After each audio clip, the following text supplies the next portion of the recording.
Welcome to this week's episode of TB3. This is episode, I don't remember, I think we said... It is 7. Episode 7. I'm getting to the point, it's like Kids Bob. Y'all remember Kids Bob when they stopped counting them? It gets hard after a while. Well, we got to count them because, we're going to get some milestones like 25, 50, 100, 1,000. We know, we put it on the title, so we'll know it. The sad thing is I asked like 2 seconds ago what the number was. A Kids Bop reference is not how I thought we were going to start the show this week, but I like it. Let's go back to our roots, man.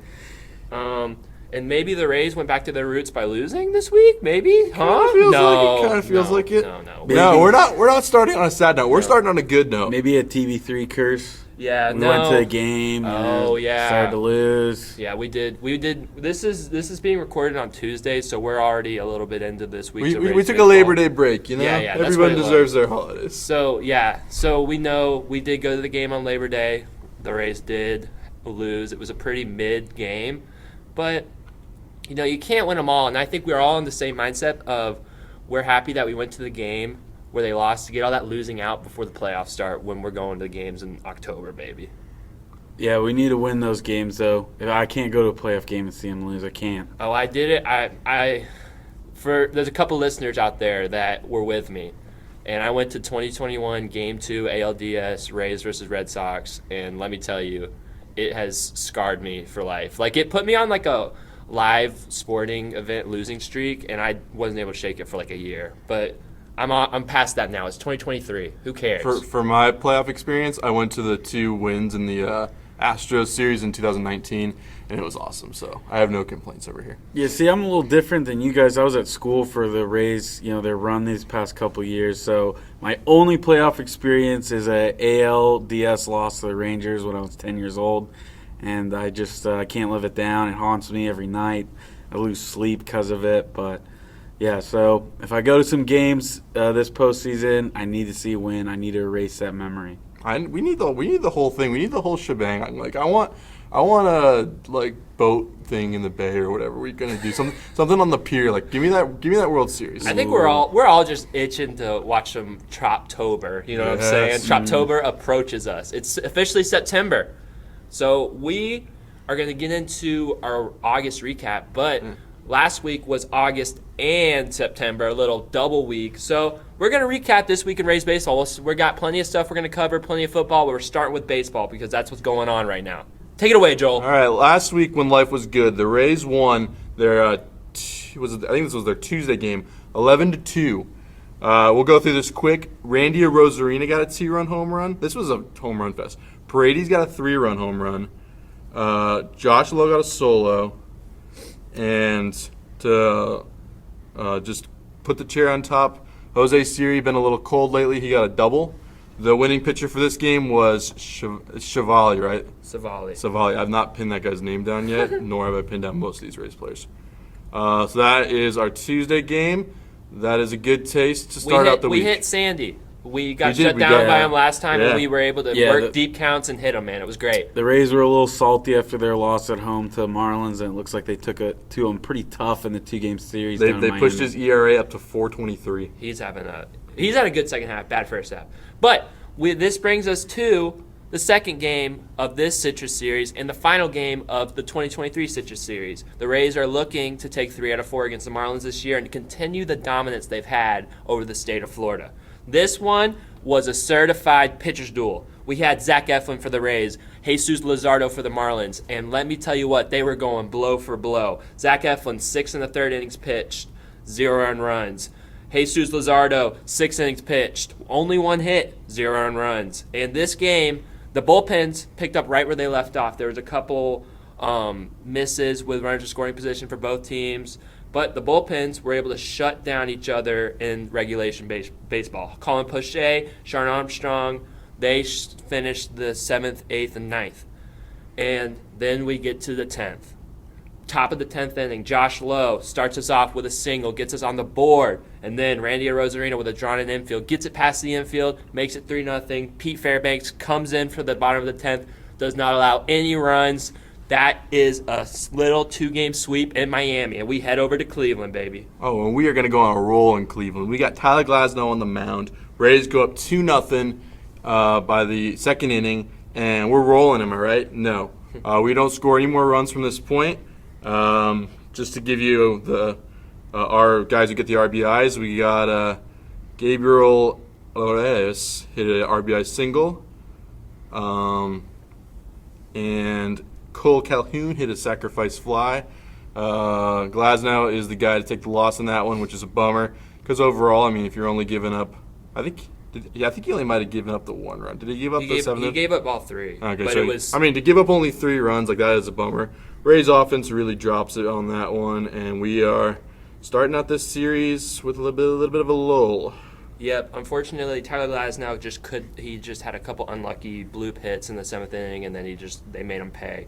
In typical Guardians fashion, they beat us by 1 run, like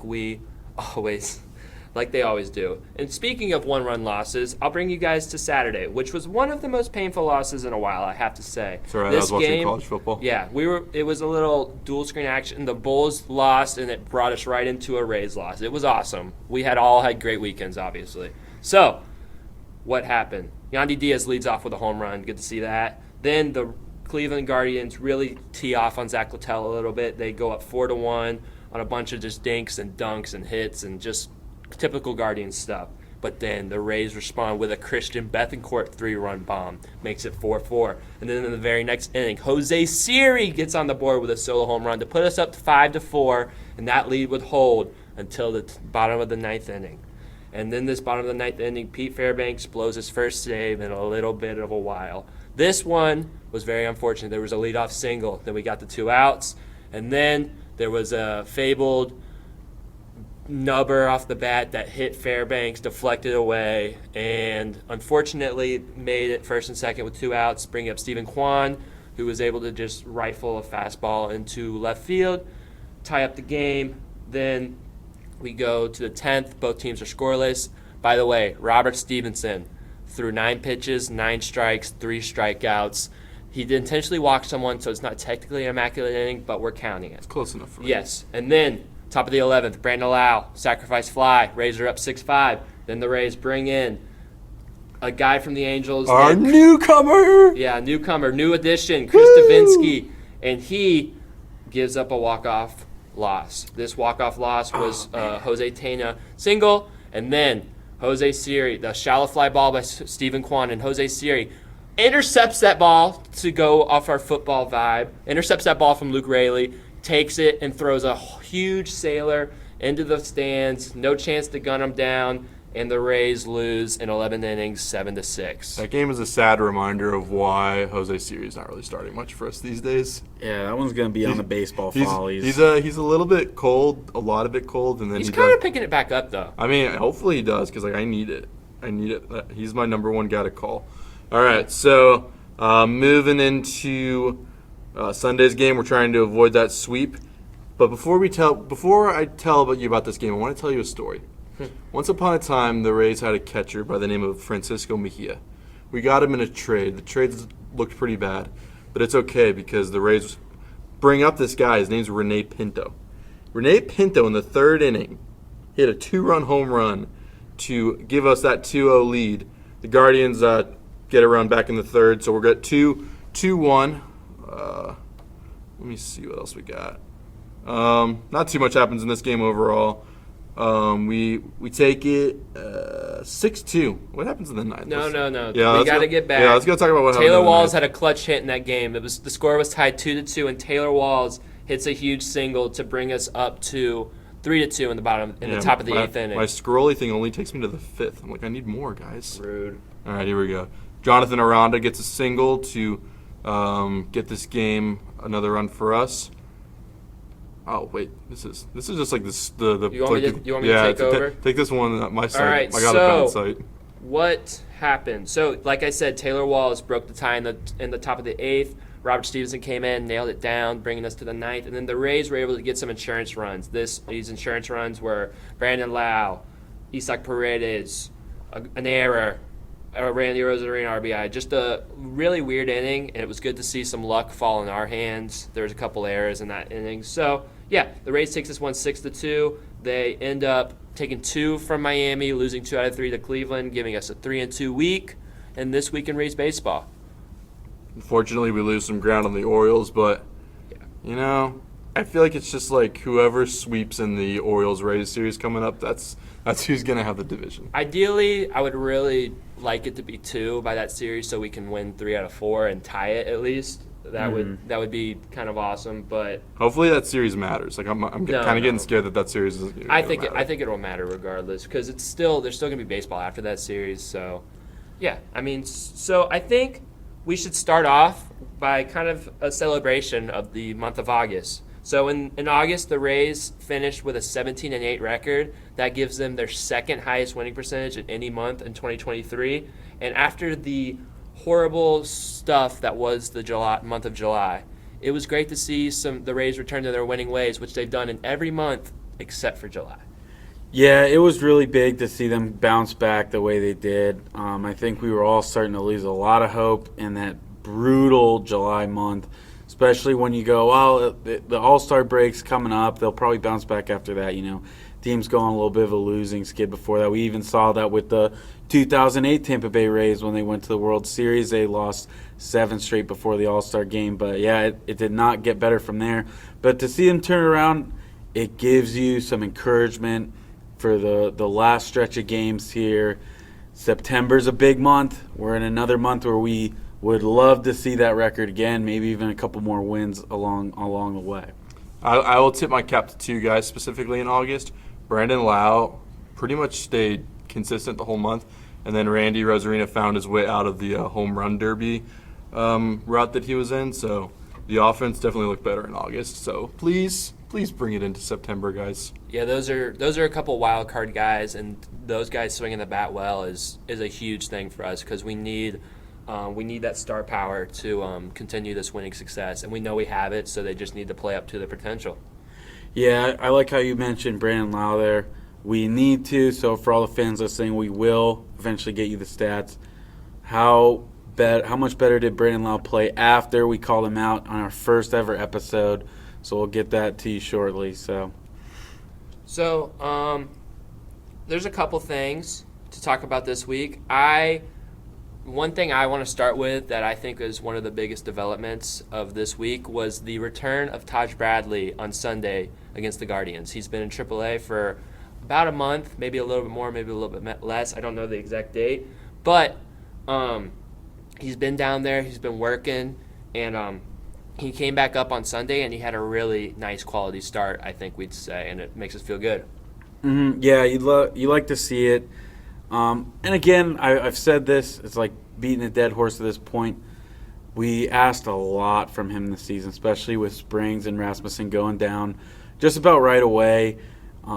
He battled in all the games he played in, so he probably got some rest and worked on some things that didn't quite work out in the major leagues. The home run ball is a big one that he needed to fix, so hopefully we'll see those numbers go down a lot more in September. But, yeah, we need them.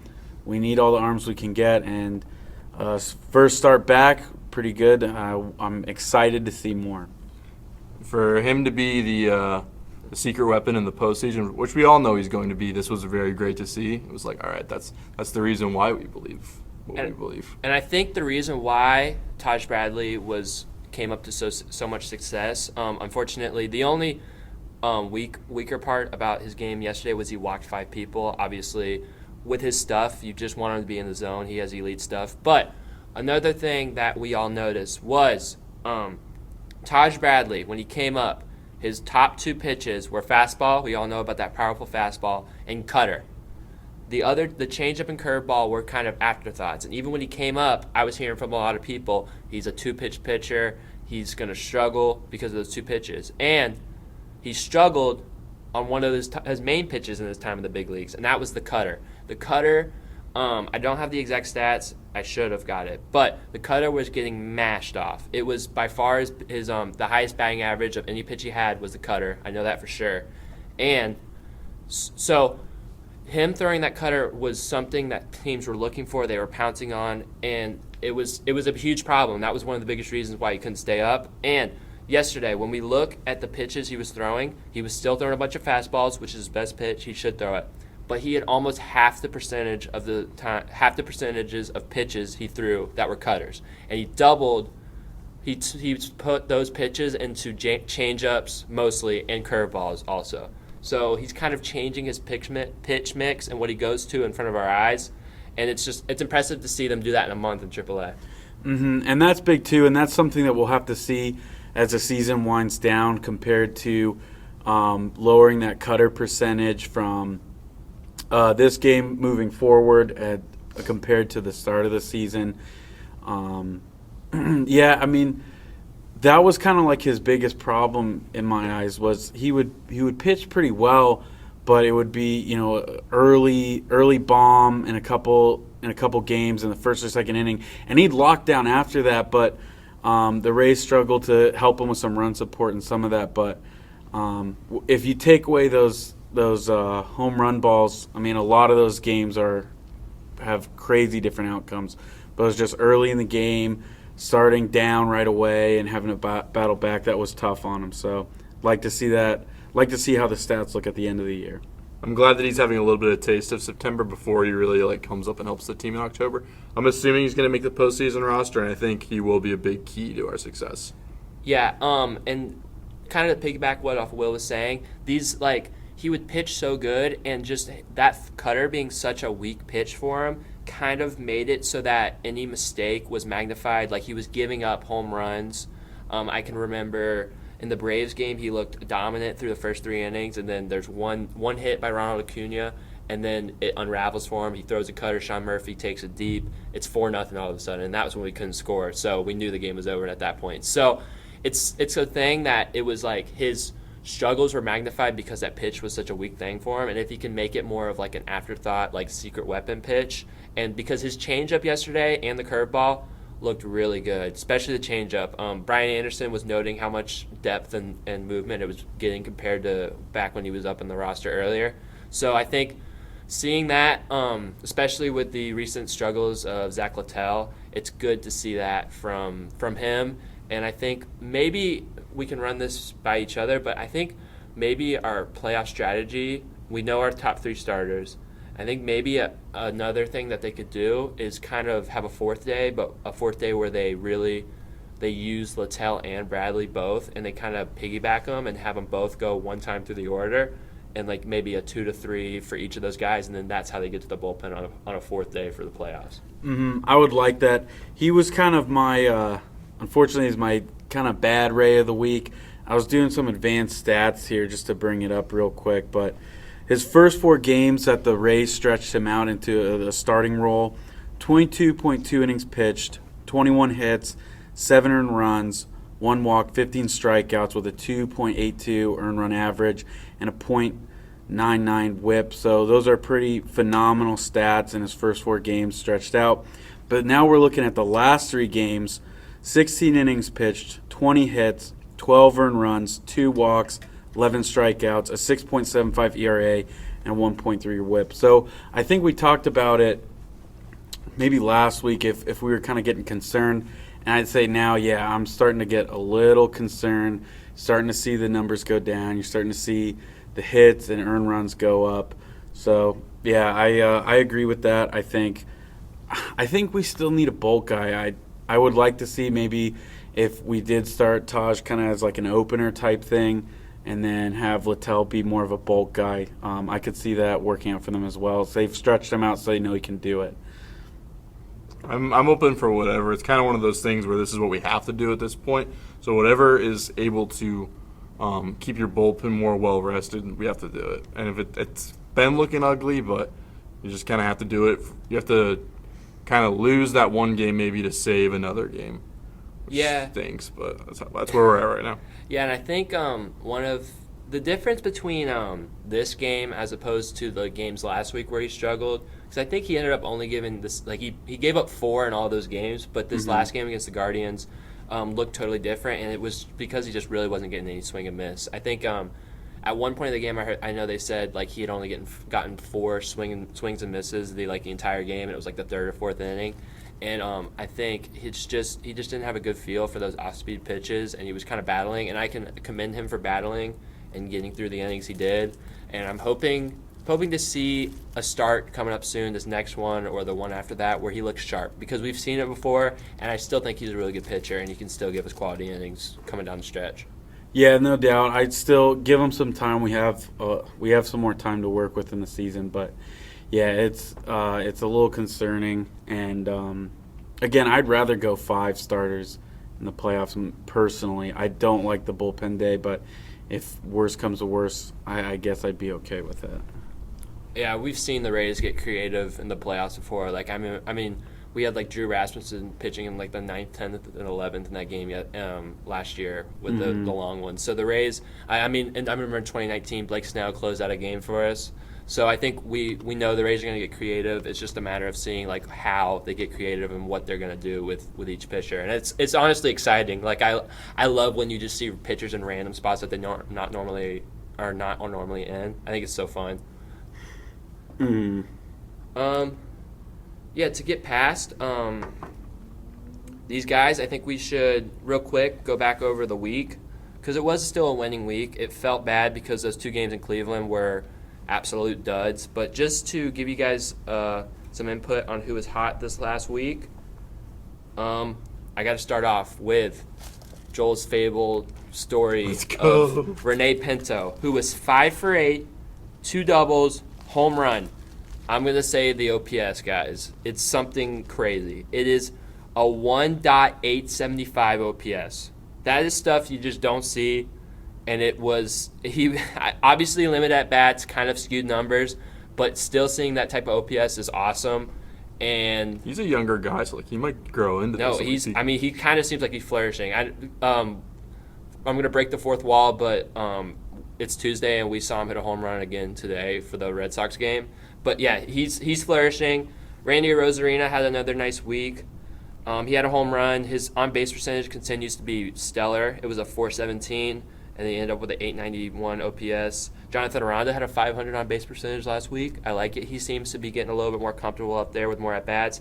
Then Josh Lowe just keeps mashing. 6 for 16, home run, 412 on base, and then a 975 OPS. Josh Lowe is to the point where I expect to hit every time he's up. He's good, and he's doing the thing, man. And then also Christian Bethancourt and Harold Ramirez had limited at bats, but they both had an OPS of 875 or higher. So those were good weeks for any of those guys. You guys want to dive into any of them guys? Yeah, I mean, I think just shout out Rene Pinto.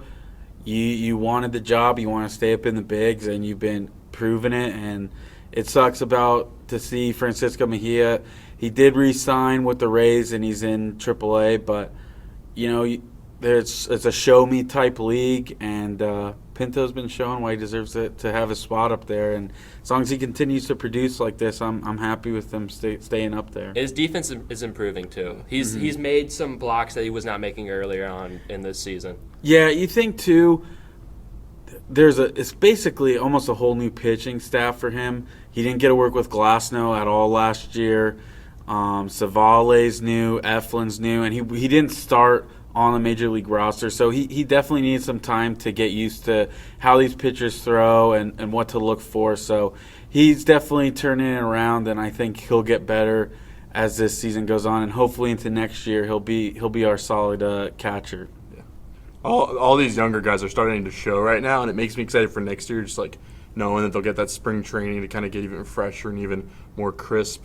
So I'm like, ooh, these young guys like Pinto and the guy Colby just mentioned, like they're starting to show a little bit in the majors. So give them next year, and they'll be even better. Yeah, get healthy too.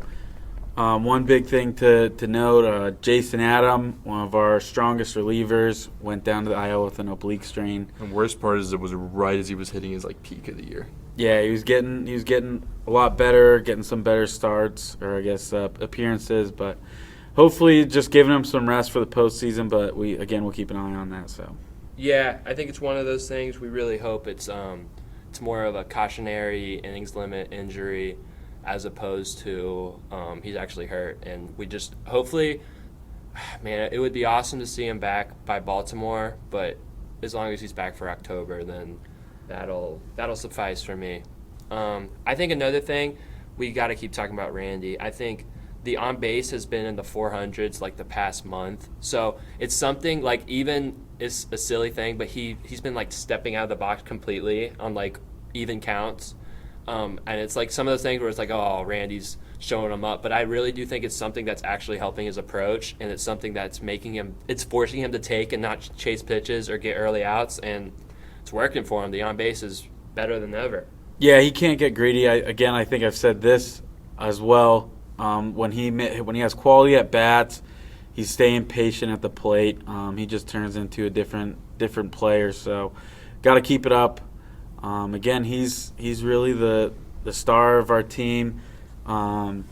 He gets the crowd going. He's a fan favorite, so we need him to step it up big time, especially when it comes to postseason. We saw how he did in 2020. Love to see that again. Yeah, man, keep tuning it up. Keep that swing short, and let's hit this postseason, man. You love the postseason. So I think now, I do think we need to talk about this just a little bit. Isaac Paredes is in a little bit of a slump right now. Yeah. Last week he was 4 for 24 and only had a 4.59 OPS. And he had a pretty big game in that first game, but after that he was pretty much silent the whole week. So you wonder if part of that is because they're playing him at so many different positions right now, if he's kind of like, I don't know, just getting in his head too much, and it's starting to affect his batting. It's true. We have seen him in the past month. We've seen him at third, first, and second base, and shortstop. Yeah, we've seen him at every shortstop. That was crazy. Yeah, every infield spot he has manned in this past month. So it's cool to see, but maybe it is affecting his play, which we don't like. Speaking of that, Taylor Walls sucks. No more to say. He got a big hit. It was so weird. It's like Taylor Walls is a defensive liability, but his bat's awesome. That's backwards. That's not how it's supposed to be. But he did actually look really good at the plate, so that's kind of exciting because I do think his defense will come back around. I'm not worried about that. He's a defensive wizard. I mean, honestly, last year that dude was a gold glover at shortstop, man. He's had a funk in the field. I didn't even know he could do that. Yeah, he's been hurt a lot this year. He came back, made a couple mistakes, but give him some time. He's dealing with a groin injury, so we don't know. You're talking me off the ledge. What that's gonna do, but look. But yeah, I just think of the defense last year. This is almost like the start of his season. We got to give him some time, and we'll see that gold glove shortstop defense coming soon. And Yandy Diaz is slumping. He only had a 700 OPS last week and only a 290 on base percentage. I mean, just terrible slump for him, obviously. That's a joke, guys. It's just funny to me how his bad week is better than a lot of people's good weeks. So that's awesome for him. I want to keep seeing him hit because he's on that AL batting title chase, and I think we all want to see him get it. I want to see him get it. Do you deserve MVP? AL MVP? You kid, Ohtani. It's Ohtani's every year. It's that I don't know. And the problem with now is Corey Seager is now qualified, and his batting average is like 345. Yeah. So it's day was coming. Brutal for us. So yeah, I mean, hopefully we're here next week talking about more Rays wins. But yeah, I don't know. I hope. Breaking news: the Red Sox just tied the game off just Sean Armstrong, which is. That's not good. Yeah, that's brutal. Hey, everybody has a bad game. Little Tuesday night baseball. They'll come back. We'll be happy at the end of this podcast. I can see it now. Yeah, it'll be fun. You're going to see our ups and downs and emotions. So, we mentioned August 17-8 ended last week. So, I think we want to all do a little bit of awards for this month of August. And I think maybe on Instagram and Twitter, maybe we'll post all of our answers and we'll have you guys vote on which one you guys like the best because we're all going to have different answers. We're going to do Player of the Month and Game of the Month. Yeah, man. We'll let you guys, the fans, decide. Give us your opinion. Tell us who's right, who's wrong. We love to hear that. Love hearing feedback. Anything helps. So yeah, keep it up out there on the socials and make sure to comment on like the YouTube video and stuff. Let us know what you think and stuff. Yeah, man. I guess I'll start it off. All right. I think the game of August have to go back to sunny day in Anaheim. Brutal game, back and forth. The Rays give up a triple play. Erasmo Ramirez gives up a grand slam. And you think there's no way the Rays can win this? They can't win that game, possibly. There's no way. There's certain things in baseball that just happen. And it's like, look, it doesn't matter. You're just not winning that game. and they find a way to do it in extras. And that's something compared to this year, as opposed to last year, that they bounced back. They didn't let it affect them. They kept going, and they won that game. That's my game of the month. And I have to say, I think we're probably all in agreement with this. Player of the month has to be Josh Lowe. Amen. I think teams are wishing he was somebody that they never met. You know, he's just been dominant at the plate, hitting some ding dongs, and yeah, handsome fella. Yeah, I think we all are agreeing on Josh Lowe's Player of the Month. Josh Lowe, you are the TB3 Player of August. Congratulations. And just to expand on that, I got his stats. He's hitting 355 in August with a 380 on base percentage. He had 4 home runs, a 972 OPS, and 13 RBIs. So he was doing it all over the place, left on left, right on right, fastball, off speed, slider, breaking ball. That's what I was thinking of. But yeah, he was doing it off everything, and it was great because he had a rough July, a little bit of June, but he was back at it in August, and it was great to see.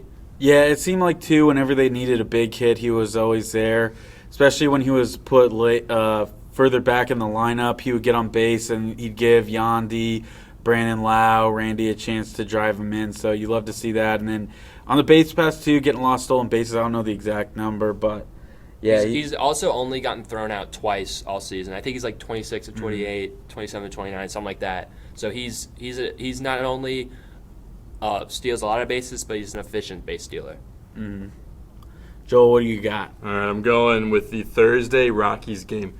We're going for the sweep here. We get a 2-0 lead, and then the Rockies catcher, he's having a great year. He hits a 3-run home run. Elias Diaz. Yeah, Elias Diaz. All-star. I am as deflated as a sports fan can MVP. get at this moment, but it's okay because Isaac Paredes homers to tie the game up, and then Mr. MVP of the month, Josh Lowe, Splashdown! gets me that game-win homer.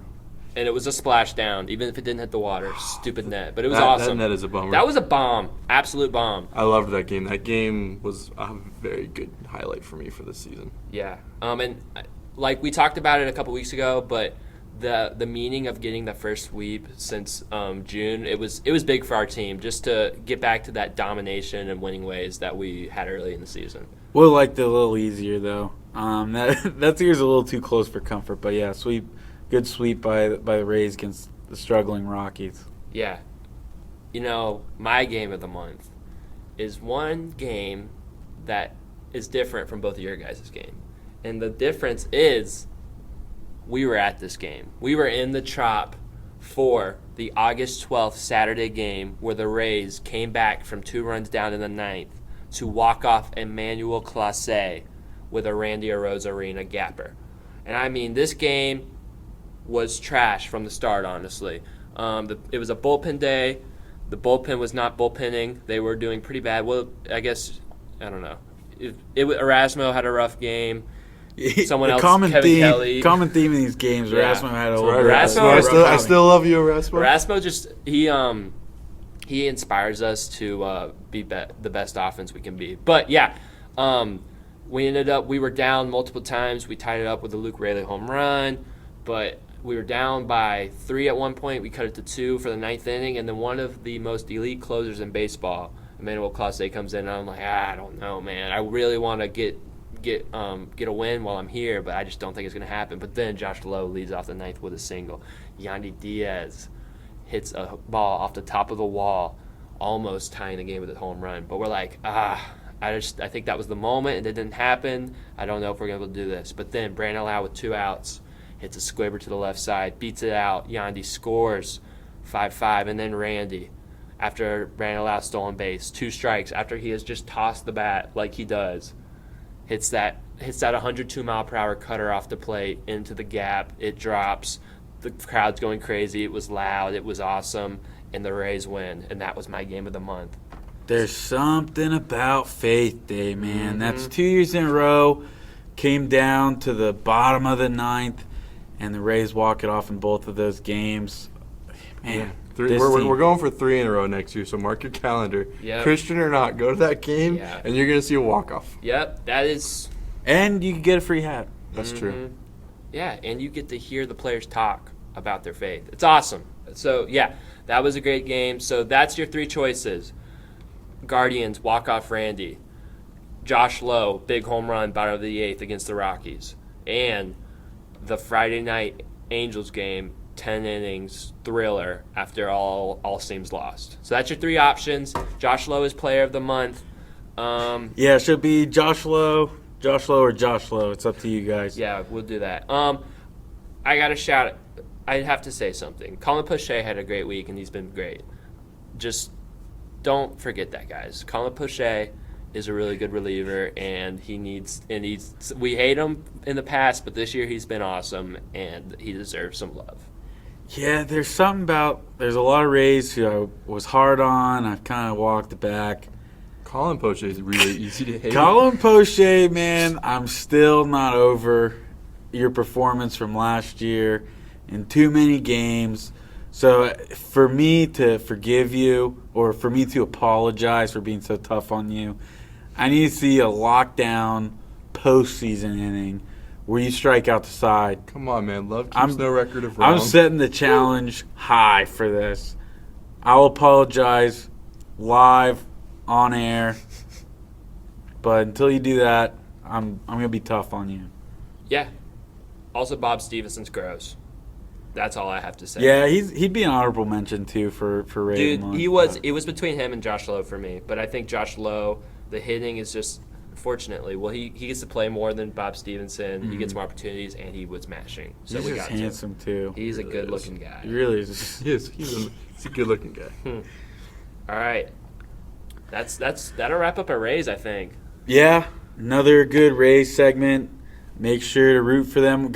There's some home games this week. If you're listening, they're playing the Red Sox right now until Thursday, right? Wednesday. Or Wednesday. They got a 4-gamer. And then a 4-game series against the Mariners. That's a playoff team. That could be a future playoff matchup depending on how the postseason goes.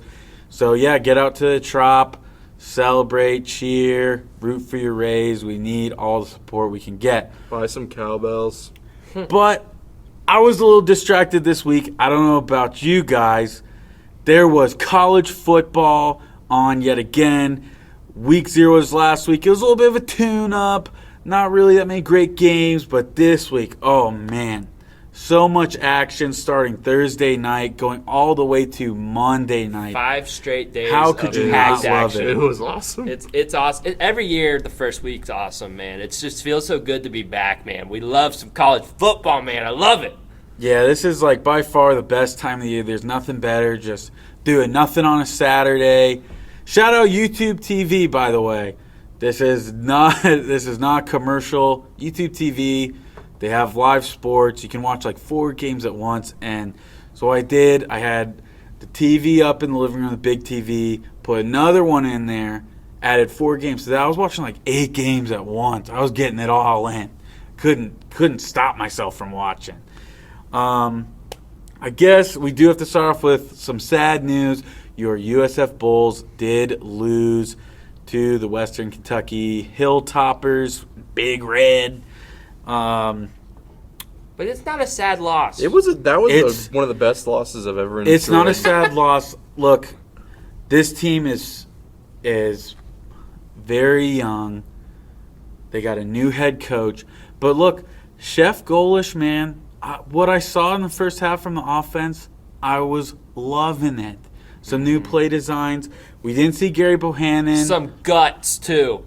At quarterback, we saw Byron Brown, who, okay, I think you work with him all season, this guy could turn into a dog. Yeah. I really think so. He can run the ball. He made one mistake, or more than one mistake, but one of the big ones was that pick over the middle. Kind of changed the tide of the game a little bit. Gave Western Kentucky some momentum because USF was up in that game early. They were. And they were playing physical. So I love what I've seen from the offense with Chef Golish. He's cooking up a masterpiece again. Yeah, they did lose 41-24. I did say my prediction, it might look a little lopsided at the end, but again, I'd say it was a lot closer than some people might have expected to see before that game. If we're talking about predictions, I was one scoop and score away from being spot on with my prediction. Man. Yeah, that was dangerously close. It would have been awesome. I think I'm talking about guts. Here's what I'm talking about: 4 for 5 on 4th down. I was going to bring that up. It was awesome. Including 2 touchdown scoring plays on 4th down. Oh man, I forgot about that. I can't believe I forgot about that. Yeah. What are you going to do your first game as a head coach for USF Bulls? You're going to go for it on 4th down twice, man? Are you kidding me? It was so cool. I love to see that. This team has heart, and I'm excited. They got a big matchup this weekend. They face the Florida A&M Rattlers in HBCU. Dude, they smoked Jackson State. They beat Jackson State, who lost Coach Prime, so that team's on a little bit of a down skid, but they're feeling pretty good about themselves. But I don't think they're expecting to get hit in the mouth by USF this Saturday. That's right. I think, he mentioned Byron Brown. Best part of his game as right now as a freshman is the athleticism. I mean, you're looking at 160 rushing yards and 2 touchdowns. That's awesome. And especially in a college scheme, that'll play. That'll work. Unfortunately, passing game was not as good. He was only 15 of 34 for 166 yards, and he had a touchdown.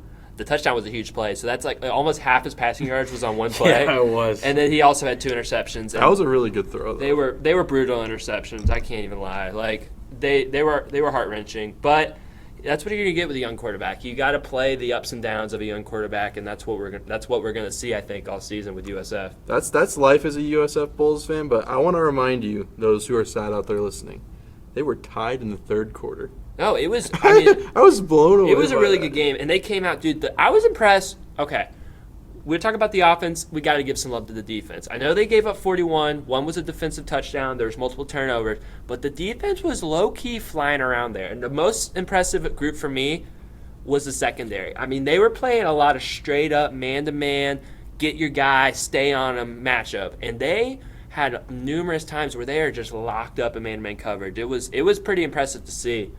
Yeah, this is not going to be anything like last season. If you watched any of the USF Bulls last year, this is going to be a complete opposite. I think they're going to be in every game, outside of maybe one. But hey, if we'll get to that, we'll get to that next week. We're not going to mention anything. I'm not jinxing anything, but yeah, they're going to be competitive, and you're going to see this offense get better and better and better. You let Brown work out the kinks. He might struggle a little bit, but he'll figure it out. And I think Chef Golish, is the right guy in place to develop this guy. So, I mean, they're going to be able to handle FIU? Florida A&M. They're going to be able to handle Florida A&M. Don't worry about it. Yeah, and I want to say, as a Florida fan, Daquan Wright was kind of put up the birds to us as Florida fans, showing us why he should have been getting the touches as opposed to Montrell Johnson and Travis Etienne, because he went for 17 carries and 111 yards. I think they honestly kind of went away from giving him the ball in the second half, and I think that was one of the bigger mistakes they made and kind of a factor in them losing. I agree. Yeah, so look out for that game. Let me pull it up here, unless you got it. One thing I'll say off the field, these were some of the best Bulls jerseys I've ever seen. Oh, yeah, the green on the helmets were sick. There wasn't a lot of gold, but that honestly, that made it good. It was like a lot of green, and it was just a good look, man. In the past, on the back of their helmets, it said Tampa Bay, and I liked that. I'm like, yeah, Tampa Bay proud. Come to the Bay, baby. Yeah, it was hashtag come to the Bay this time. Yeah, they have low-key cool. underrated uniforms. They've always had underrated uniforms. I swear, they got some of the coolest uniforms in the game. Nobody gives them love. But yeah, you can watch your USF Bulls at home on ESPN Plus for those who have it. If you have Disney Plus, you might actually just have that and you don't even know. That'll be at 7 p.m. Eastern Standard Time. So watch that game. Root for your Bulls. Maybe go. I bet you tickets are dirt cheap for that. Might be a nice little family outing. Some more sad news. Wait, you're talking about the only game Thursday night was the Minnesota Golden Gophers versus the Nebraska Cornhuskers, right? Oh man, that was a snooze. That was Big Ten in midseason form. Prime Big Ten. We got to get to it, guys. I feel like a big fat liar because I came on this show and said the Gators are going to win. The Gators are going to be a lot better than you expect. And the Gators crapped the bed.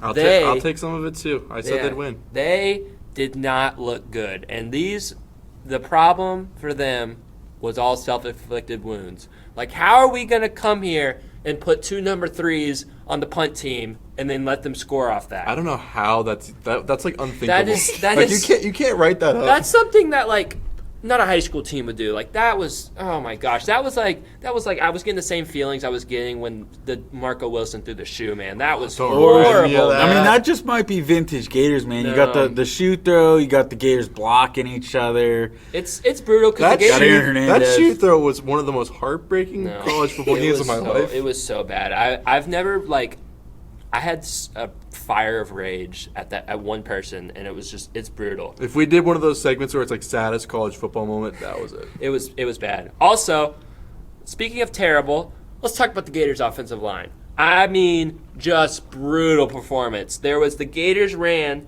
for 13 rushing yards the entire game. You got 2 of the best talented running backs in the country, and you're running for 13 yards. You got to be better as offensive line. Damian George Jr., transfer from Alabama. Oh my gosh, he was stinking up the joint, man. I mean, he's like looking at people with a free pass to Graham Mertz. It was a terrible game. Yeah, that is one thing that was super concerning for me as far as the eye test was their offensive line. When you looked at how they played last year and that run game was so deadly towards the end of the season, and to come out and they were basically one-dimensional right off the get-go. They could not get it going, and not as far as just blocking. They had so many penalties on crucial downs. There was a 4th and goal. Or a 4th and 1 on like the 10-yard line. False start. I think there was 2, and they ended up missing a field goal off of 1, so that was huge. There was I think 3 or 4 short yardage 3rd or 4th downs that we got ruined because of false starts. Yeah, the O-line definitely is a huge concern if you are a Florida Gators fan. Especially you need that run game. You can't make Mertz throws for as many times as he did and expect to win a game. That's too much. They couldn't really stop the pass rush either, so yeah, you need to figure out something for your O-line to get that run game. And 1 for 13 on 3rd down, 2 for 5 on 4th down is not going to win you a single football game ever.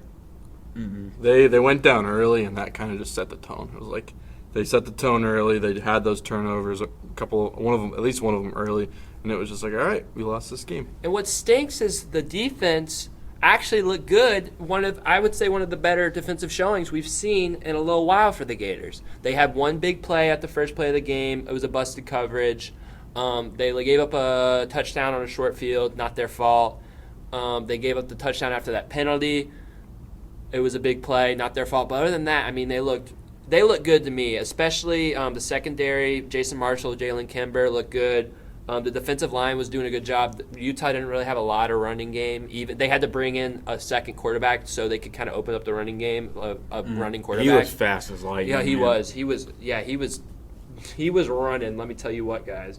But yeah, so I guess we should talk about the quarterback. Graham Mertz was 31 for 44, 333 yards, and a touchdown and interception. He played a lot better than I think we expected, which is it's the most frustrating part is I think Graham Mertz was one of our best players on our team, and he's supposed to be the weaker part. Mm-hmm. So I don't know. Yeah, there's a lot of things to be concerned about for the Gators. Yeah, with Mertz too. He was kind of a turnover machine at Wisconsin, and then he played pretty well. He was able to manage the game, but he didn't have the O-line in front of him to protect him. He was running around a lot. So, yeah, I think that if you are a Gators fan, I think you should feel a little motivated for Mertz's play moving forward. I think he can definitely improve, and he showed that he's got what it takes to run the offense. But I think another thing to be concerned about is the coaching. I think Billy Napier calling the plays is a big mistake, and it bothered me a lot because, look, I'm not a Gators fan by any means. I don't like the Gators. But you almost got frustrated towards the second half because as bad as the Gators played at times, they weren't ever really out of it. I mean, that was only one touchdown in that second half, and the Gators are dangerous. They're looking dangerous. There was a dropped interception that could have changed the game. And there was a fumble that they didn't recover. It was, they were in the game the whole time. And I just feel like I know that the clock doesn't stop anymore on first down outside of the 2 minutes, but I just think that he was not having them hustle out there. I think it was just a lot of slow play calling. They're taking way too much time off the clock to get anything going. And especially, too, the blunders with the false starts and some of the number 3s. That's on coaching. The 2 guys out there on the field wearing number 3, that is 100% on coaching. How are there even 2 number 3s on the roster? Well, so the story of that is number 3 on offense is Eugene Wilson. I mentioned him last week. He's a freshman. He's supposed to be a big playmaker. So about a week and a half or so ago, he changed his number to number 3.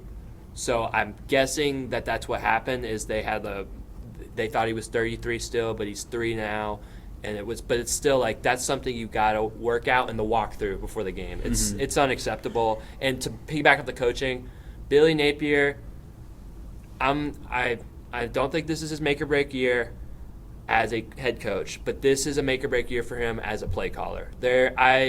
I think a lot of Gator fans, including myself, wanted him to hire an offensive coordinator and kind of at least split the duties with him.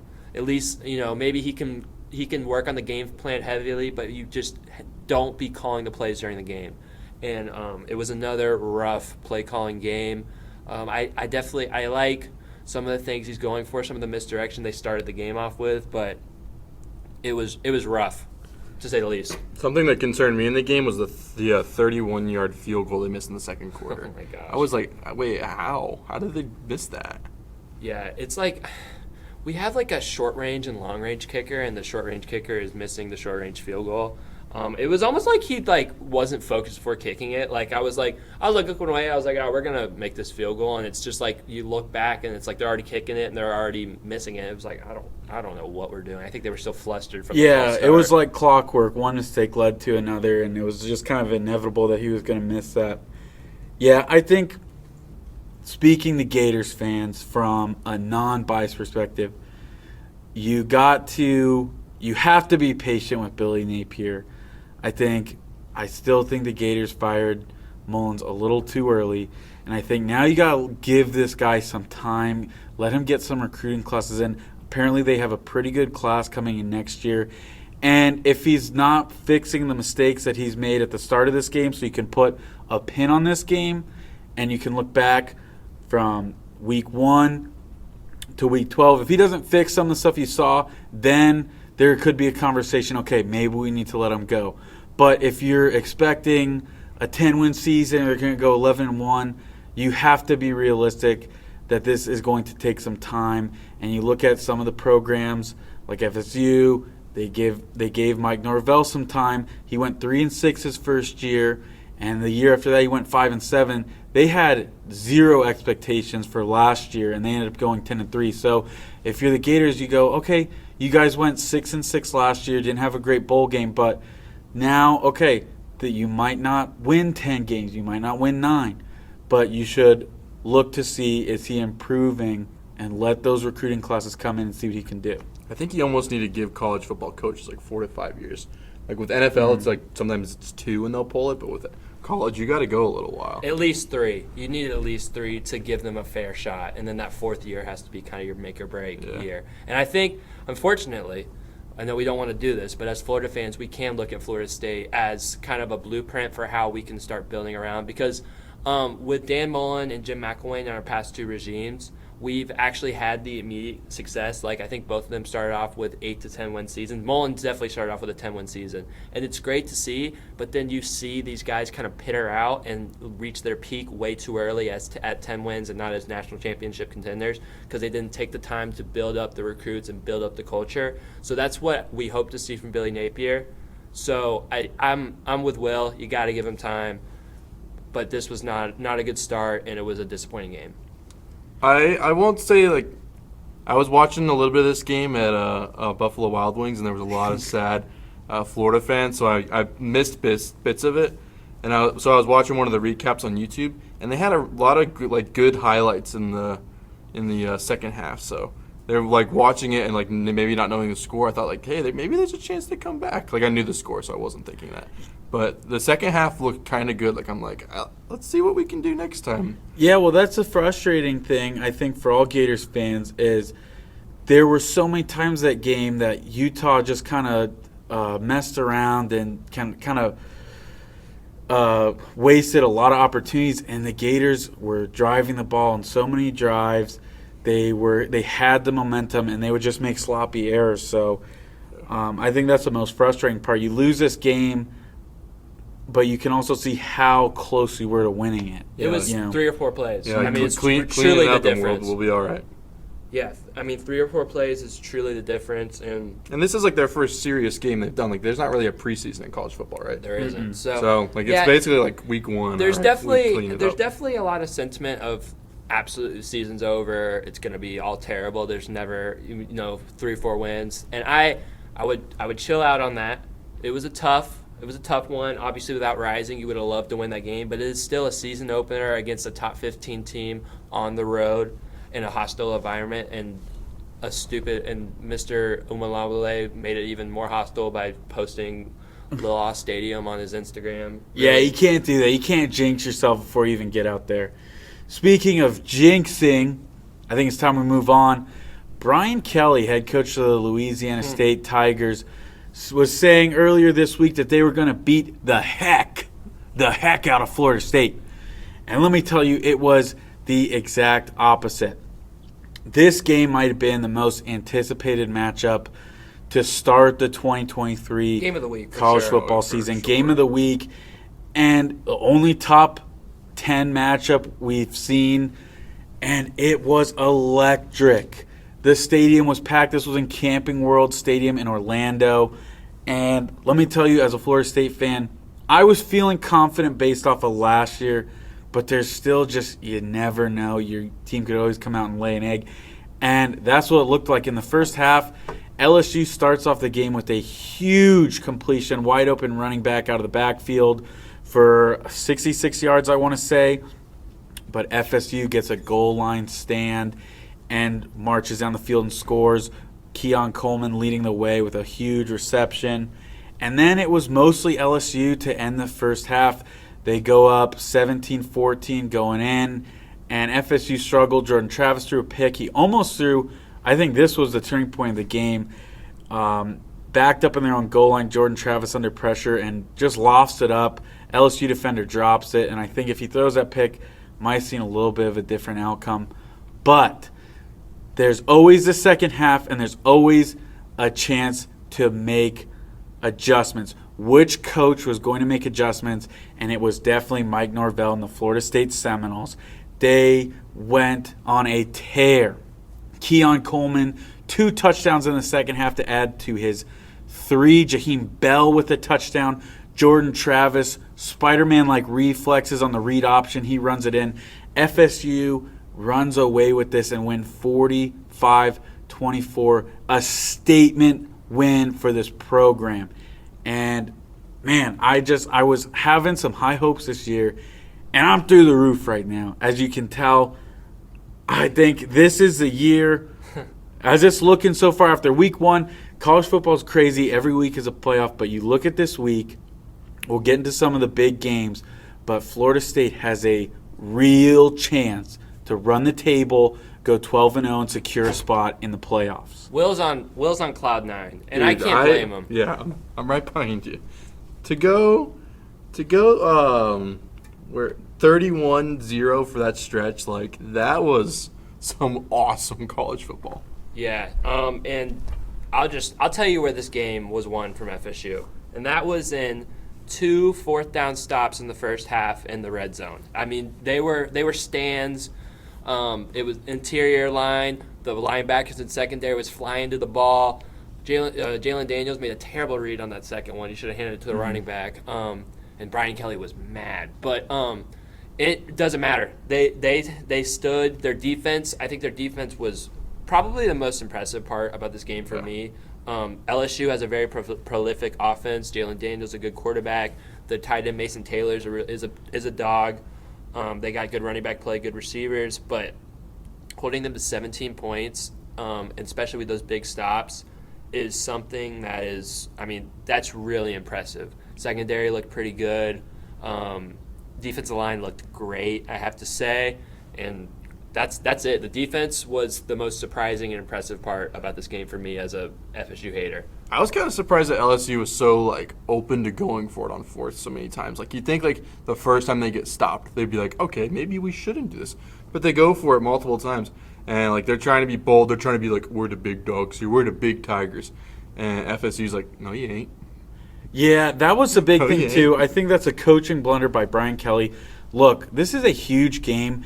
And like I said, this could decide your whole season. Week 1, can you believe that? Week 1 of the college football season could decide what happens as far as playoffs. And I think he tried to go out there and be tough. And I think you should have just taken the points, because if you kick those 2 field goals, instead of being up 17-14 at half, you're looking at 23-14. You have a 2-score lead, and then you put a lot more pressure on Florida State. So I just think that's a blunder by Brian Kelly. But again, like you said, Colby, what a performance by the defense. Especially, I would say I was at that game. It was about 90% Florida State fans, and that stadium was loud. The war chant was going. And then they give up that huge play, and it's dead silent. And I'm like, this is just great. This is how momentum dies, and LSU could roll after this. But to hold your water as a defense there, I mean, goodness sakes, that is championship-level defense. And I'd say throughout the game, they, like fine wine, they got better with time. They got better and better every single series. You get towards the late in that second half, and LSU just had no answers on offense. Jaden Daniels was running for his life out there. Jared Verse leading the way. Peyton, that dude is a freak, by the way. Number 11, if you guys saw him in the game, that dude – he looks like he's 7 foot tall out there, got a monster wingspan, just so intimidating. Tatum Bethune, oh my goodness, what a hit on Jaden Daniels. What are we hurling for, The dude decides to hurdle That's air, crazy. doesn't even hurtle anybody, just jumps up at the line of scrimmage and gets smoked by Tatum Bethune. I will say that first half was entertaining because both teams were hitting, man. They were flying around. They were flying around, and there was pad on pad murder going on in that first half, and then as the time kept going on, this is what we're talking about, the advantage of having an experienced team with all these senior transfers coming in, all these people returning on the offense and defense.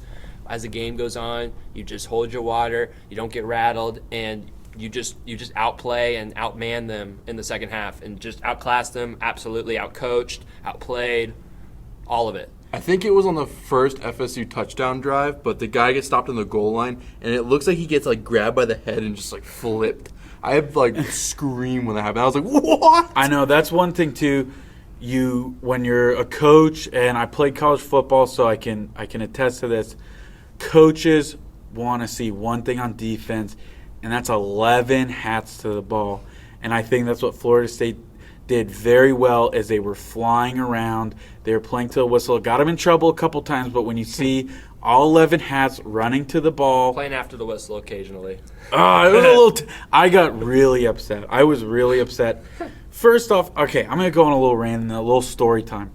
So I'm sitting about right above the tunnel for LSU, and I was thinking before the game, oh man, it's probably going to be all LSU fans. We're going to be kind of on an island there, but no, surrounded by Florida State fans, except for two groups of two behind me were LSU fans. So obnoxious the entire game.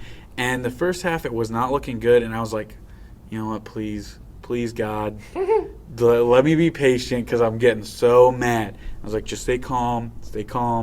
And then after anything that FSU did in the second half, I was just being obnoxious, So whoever's sitting behind me, go back to Louisiana. You guys are trash. I hate Louisiana, and I hate Louisianians. And also, if you're not obnoxious out of game, that's what college football is all about. Obviously, we don't need fights. We don't need feistiness. But obnoxious, loud, passionate, that's what college football, and that's what makes it so great. Also, want to say this. FSU, 9 for 14 on third down. and they were converting third downs. At least one, maybe two of those were not converted because of drops too. They were their play callers, great calls on third down.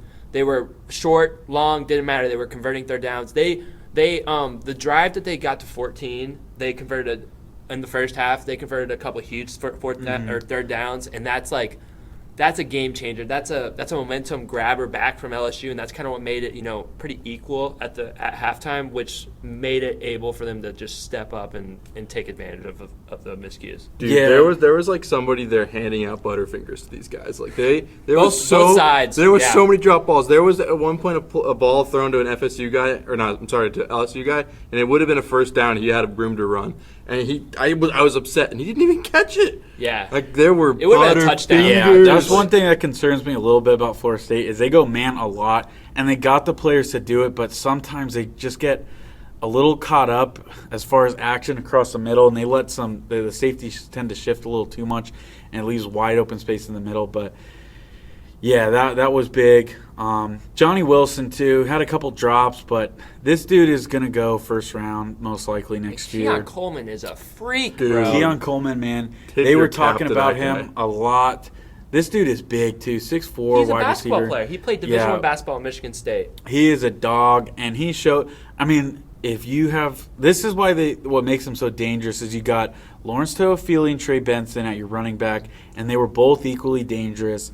Then you got Keon Coleman and Johnny Wilson as your two wide receivers, and they make plays. Johnny Wilson seems like he makes way more tougher plays than he does easy ones. The easy ones he tends to drop, but you throw it up Johnny Wilson, he'll catch it. Same thing with Keon Coleman. Put him on an island twice in the corner of the end zone. He caught both. Came down both touchdowns. So it looked like he was playing against like his 13-year-old son on those plays. He was just like, just absolutely dominating. Yeah. That was funny. Yeah, there is just nothing. It was a little sketchy in the first half. And I mentioned this last episode. I felt like I watched that LSU game last year like 5 times at least now. And looking back, I didn't expect much from that game because I didn't think FSU was going to be – I thought it was maybe 6-6, 7-5, and I'd be happy with that. But you look back at that game, and they should have run away with it so many times, and they wasted so many opportunities to go up big. And so when they started the game, it was kind of the same thing, like the fumble on the punt, and Jordan Travis throws a terrible pick right away on the next play, and you think, this is how you lose, is you keep LSU in it. But what they did, they fixed it from last year, and they ran away with it. And I think they should have done that last year, and I think that shows a lot of growth. And shout out to Mike Norvell. Like you said, having these seniors return is huge. Jared Verse should have gone number 1. Not overall, he should have gone in the first round last year. He decides to stay, and he's back. Jordan Travis decides to stay. This is his 6th year of college football, guys. I mean, he's been playing at Florida State forever, and he struggled for many, many seasons before last year. So shout out to Mike Norvell. The culture is great there right now, and he seems to have these guys locked in and believing in themselves. So, yeah, I'm excited for the rest of this year. I guess we can kind of talk about some of the games that happened this week. The big one right off the rip, Coach Prime. Coach Prime, man, made a statement. I mean, you got Colorado beating the defending national runners-ups in their house, 45-42. It was biggest thing I got to take away from this was Mr. Shadur Sanders. I mean, this dude was balling out. Maybe you want him on the Tampa Bay Buccaneers one day. That's how much he was balling out. Yeah, look, man, I don't get when he transferred when Coach Prime took the job at CU. Everybody was all on the hype train, and everybody was like riding with CU. And then he started. Look, this is just a business in college football. He brought in 50 transfers. This Colorado team last year was 1-11.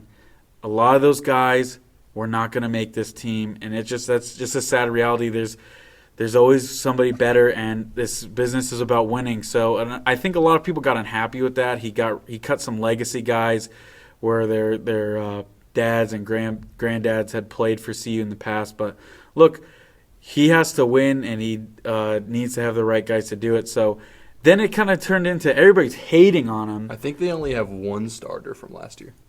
Yeah, I think 3. 3? Three. Yeah, the only 3 starters from last year. Yeah, it must have been like there's only one on like one of the lines. And yeah, everybody's saying CU's not going to win more. It was like, I think their wins is like 4.5 right now, which is just disrespectful. And I think if FSU made the biggest statement, CU made the second biggest, or even tied for first.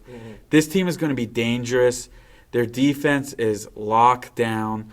Travis Hunter can play both sides of the ball. He can burn you at receiver and lock you down on corner. And Shadir Sanders, man, 510 yards. And he was throwing dots all over the field. Yeah, they weren't easy throws, too. Some easy, but he was dropping them in. Coverage, doesn't matter. Dylan Edwards is a dangerous running back, too. He can catch it out of the backfield. And look, you can say what you want about TCU. They might have lost some guys. But this team was in the national championship last year. They played Georgia. They beat Michigan. And everybody's all high on Michigan every single year. I'm not a believer. I'm not a believer in Michigan, okay? But a lot of people are. And they smoked them. And then you want to come out here and say that CU's going to win 4 games and get blown out. It was 20.5. They were supposed to lose by 20.5. That was mad That is disrespectful. And I think Coach Prime made a statement this week in college football. Look out for CU.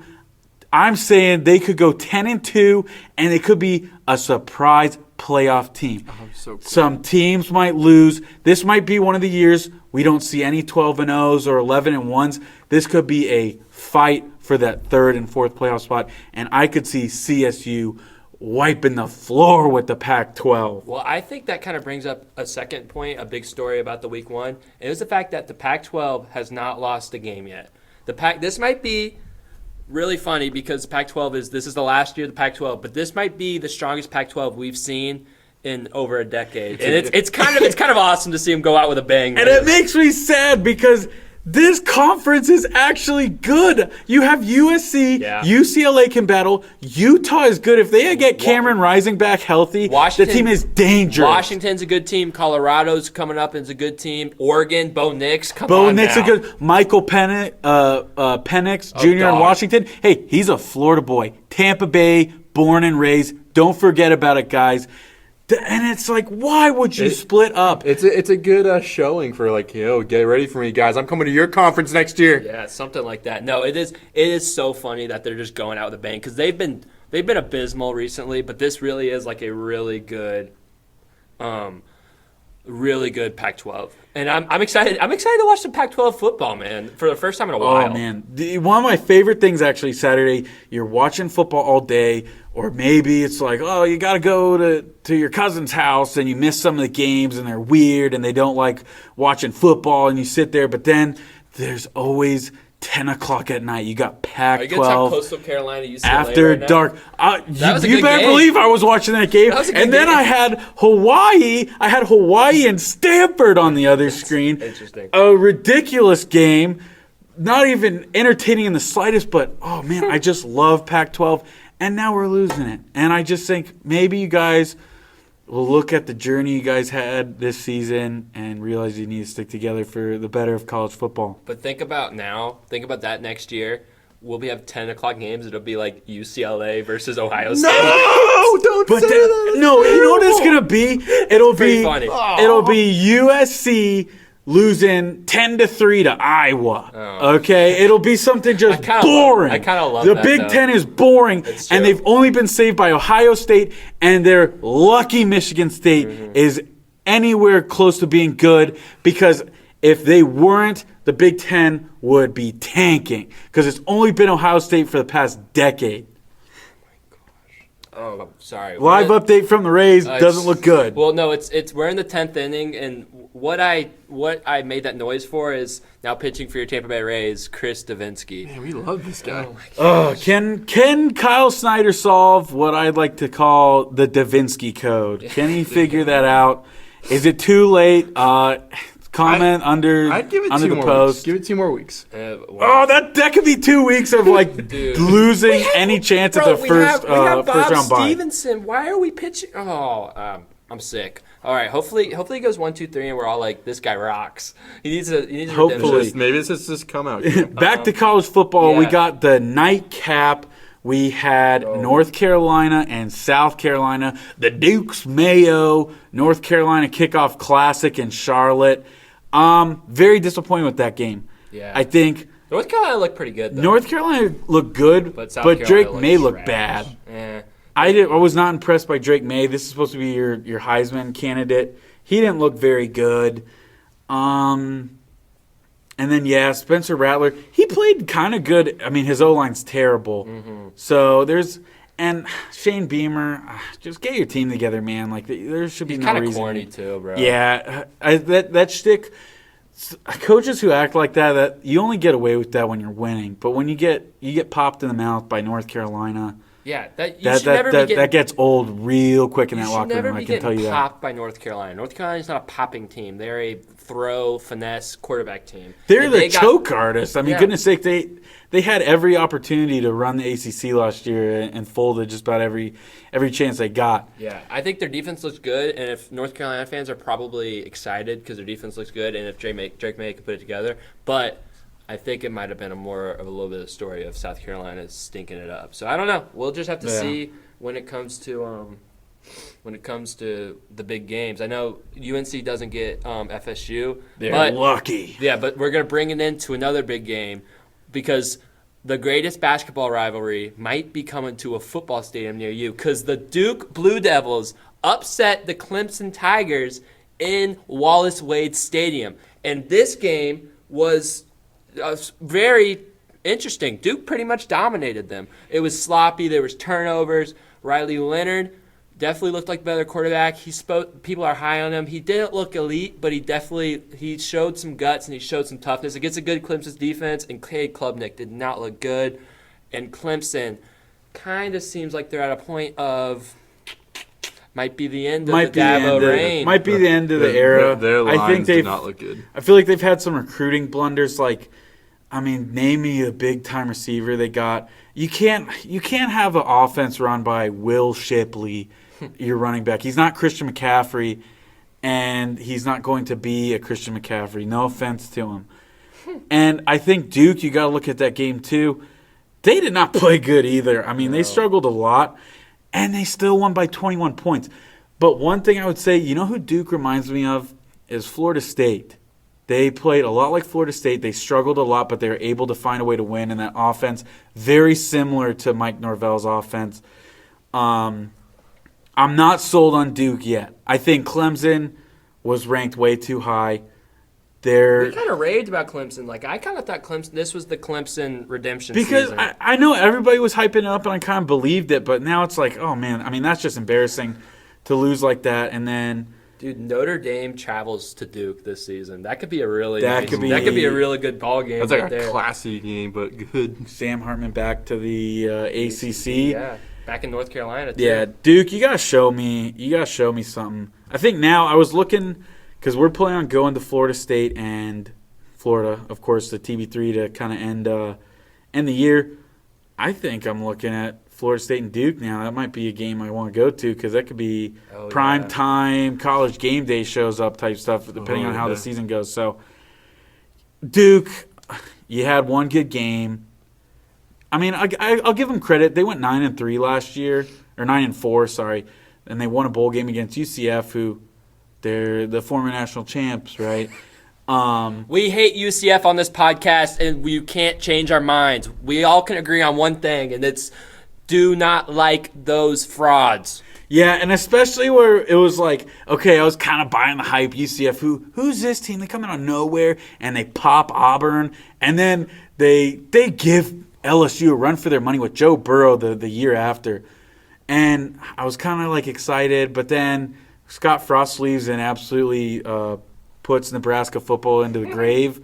So, yeah, I'm starting to sniff frauds for them. But here's my reason I hate UCF is they abandoned USF. Like that one that Dr. Pepper commercial out right now. I'm feeling that. Oh, they man, Fansville is back, baby, too, man. Oh, it's one of the best parts of college abandoned football. by UCF. Yeah, look, I'd say for anybody listening, we don't know. We're treading into unknown territory after this year. No matter who you're a fan of out there, no matter where you went to school, look, enjoy this season of college football. because this is the end of the conferences we know and love. This could be the end of the ACC. This could be the end of the Pac-12. The 14 playoff, if you loved it. You're getting more playoffs next year, but Okay, that's awesome. I do have that to is say, awesome. I am looking But forward we to that a don't lot. know. I can't get too excited because I I'm going was into- excited I'm going when they into said it 4 excited. teams. Yeah. Look, college football has wasted so many opportunities, like, ever since the creation. Like, I just can't believe that, like, you used to just vote on who the national champion was. It was a just formula. a vote by a bunch of. It was a computer formula. That's the But BCS, before that, man. like, Yeah, way back in it was like the writers. way back dude. in the Civil War days, like, they just were like, crazy. give me Texas A&M. It's true. Like, No, it's I'm true. trying to think. You know what's funny, too? Because, like, Alabama has this national championship that they claim from, like, 1874. And they went, like, 7-6 or something like that. Like, give me a break, man. But then the BCS, there's no way you could ever predict 1 and 2 like that. I think that system was stupid. It did work out for FSU. But I have to say something. breaking news. The Rays. Chris Davinsky pitched a clean 10th of the Okay, inning. 10th we're inning. here. Okay, I will Davinsky say code, correct. 2 outs were like warning track fly balls. But Hey, he got out of it. No it. runs. He So got if out the of it. Rays could just get 1, we'll be looking at a win.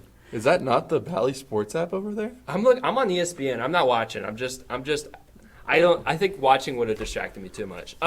Yeah, I think we should Yeah, I let's think move on. that's the Let's end move- of football. So- Oh, wait! Oh. There's more football this week. Oh, yeah. That's right. Your Tampa Bay Buccaneers Oh. start the season. Wait, do we want to predict? We'll predict at the end. We gotta get We're to doing the all of Bucks. them? Okay, we're we'll doing get, all we'll predict it all at the end. We are telling you all I don't know. 20 Either you games. can get excited for the predictions at the end, Or or you skip can it. go. I don't care what they have to say. I'm done.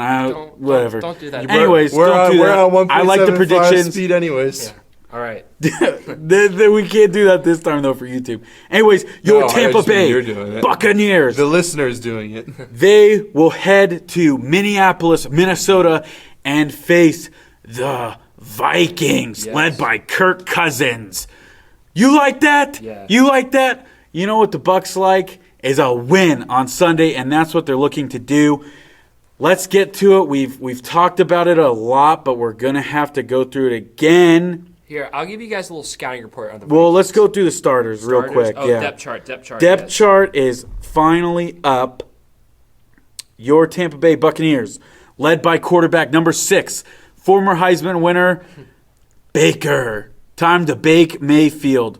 Your running back number 1, Rashad White. And a big surprise, number 2, Sean Tucker, undrafted free agent. Hashtag pleased. You got, let's get through the big boys up front. You got Tristan Wirfs at left tackle, Matt Feeler at left guard, Robert Hainsey at center, right guard, Cody Macho, rookie, right tackle, Luke Gedeke, wide receivers, Mike Evans and Chris Godwin, your 1 and 2. Then you got Trey Palmer and Devin Tompkins to come in and get some reps. Your tight ends, Cade Otton and Co Keefe. Your defensive line, we're hoping your defensive tackle will be Kalijah Cansey. It might be Mike Green. We'll see how Cansey does this week. Vita Vea is your other nose tackle, big boy from Washington. Big fella. Outside linebacker, JTS Joe Tyron Shoyinka. Then you got inside linebackers, Devin White and Levante David. Your other outside linebacker, Shaq Barrett, coming back from an Achilles injury. Then you got your cornerbacks, Jamel Dean and Carlton Davis.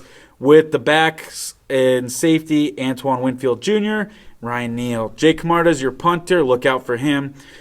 And your kicker is Chase McLaughlin. So this is a team that does not have very high expectations from the media. But here at TV3 Sports, I'm feeling good about this team. I don't know about you. I was reading those defensive starters. And those are some names. That's dude. I was a Pro getting Bowl excited. defense. Yes, that's a what I'm Pro Bowl saying. defense. Dude, I was getting hyped for it. It was awesome. So look, one of the things too, some players to look out for Minnesota. You got Kirk Cousins, quarterback. You know, I'm not even going to go into that. He carries his weight. Justin Jefferson at wide receiver. The Vikings lose Adam Thielen. He is at the Carolina Panthers, so we'll actually see him 2 times a year now. You got Jordan Addison at believe he's their other receiver, right? Or Yes. is it- So yeah. they Rookie. lost Adam Thielen, replaced him with rookie Jordan Addison. Yep, and then the Vikings also get rid of Dalvin Cook. He is now a New York Jet. So they lost some big pieces on offense. On defense, one of the big pass rushers they had, Zadarius Smith, is gone. They traded him away earlier this year. Where did he go? I believe it was Baltimore, Oh, right? Yeah, that's what I thought too. And I was Baltimore, he's purple gone. to purple.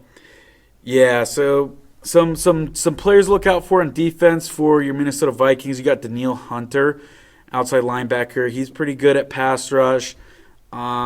He hasn't had some great seasons in the past. We'll see. He hasn't made some splash plays. You got Byron Murphy Jr. at cornerback. He's pretty decent. Marcus Davenport at outside linebacker. That's another guy to look out for. But I think the Bucs have a great chance of winning this game.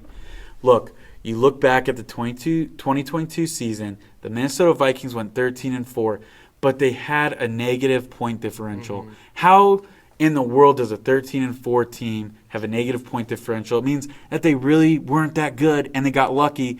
And a lot of people say they got exposed in the wild card round against the Giants, which I tend to agree.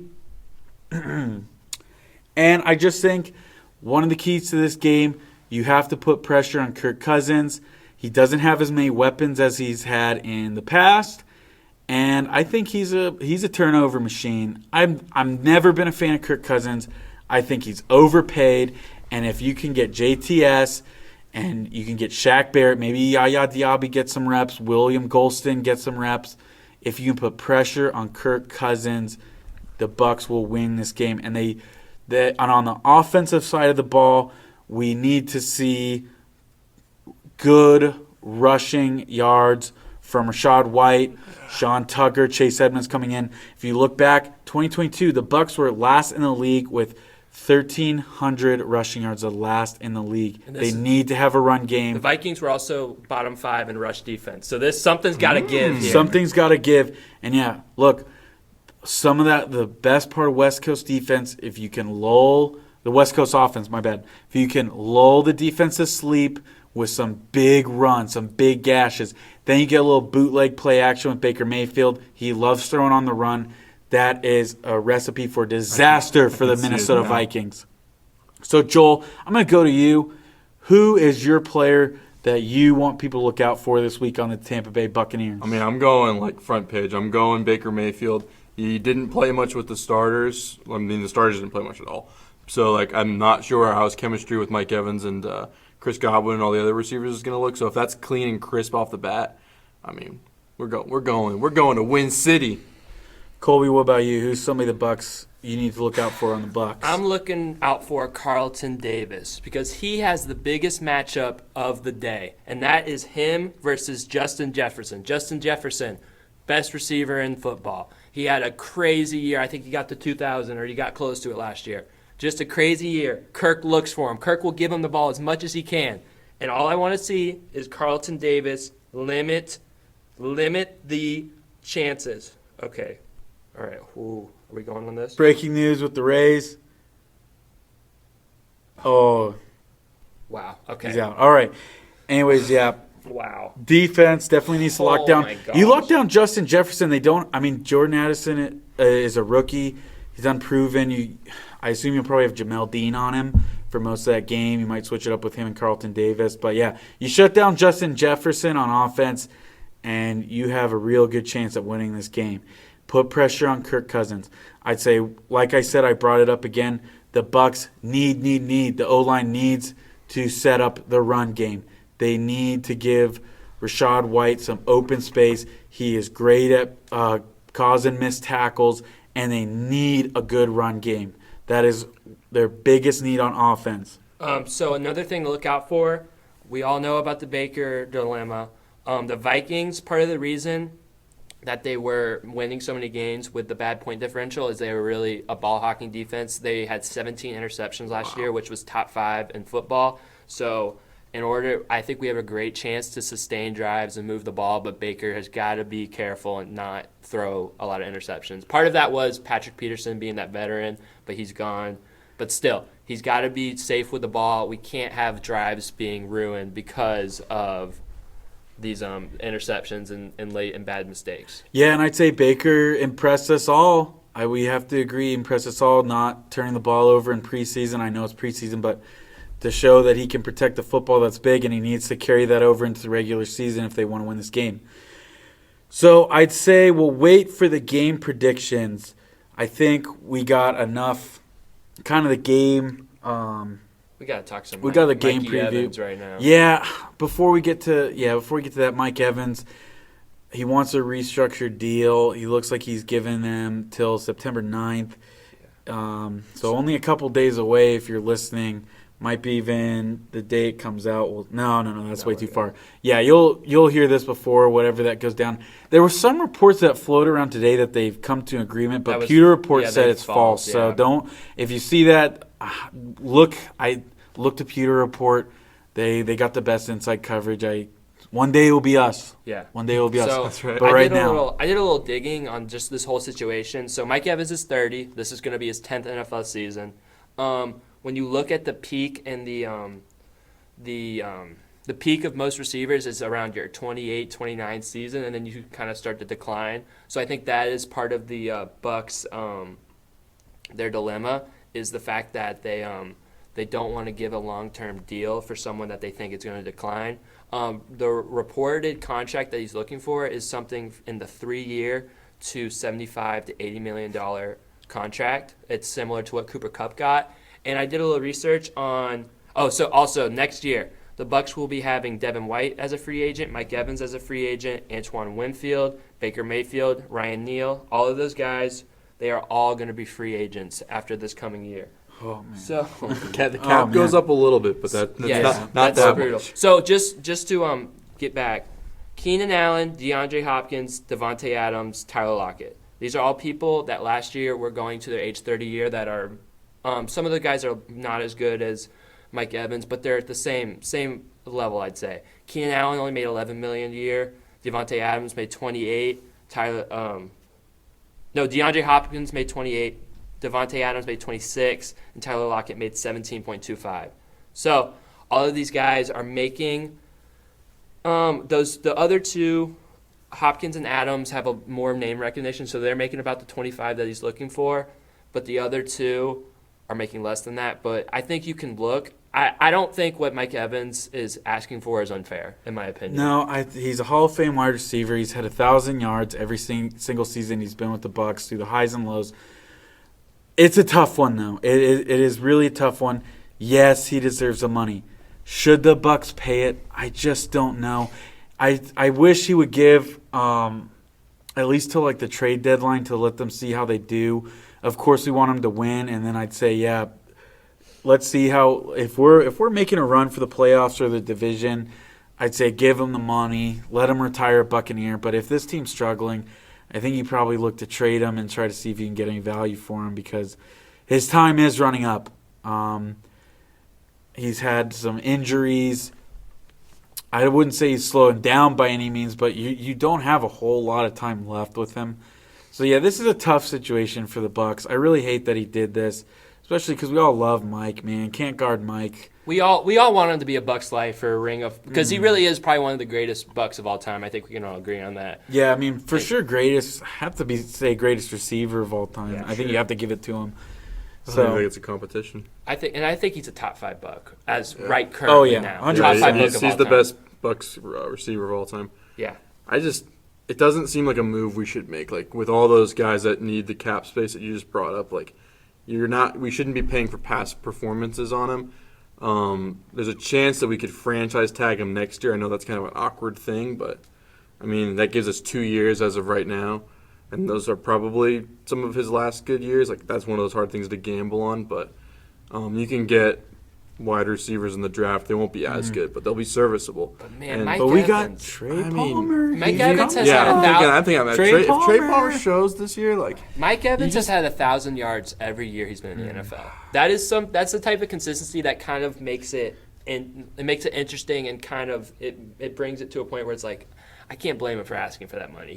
Look, that's the thing. It's hard. I 100% agree with Mike Evans. He deserves the money. But it's just kind of like, man, why are you doing this right now? Yeah, come on, pull Why are Tom you doing Brady, it man. right now? We need some help. You look at I some would of have the loved a pay cut from him. look like I know for the- some teams for are the in better roles. situations, but you look at Aaron Rodgers with the Jets.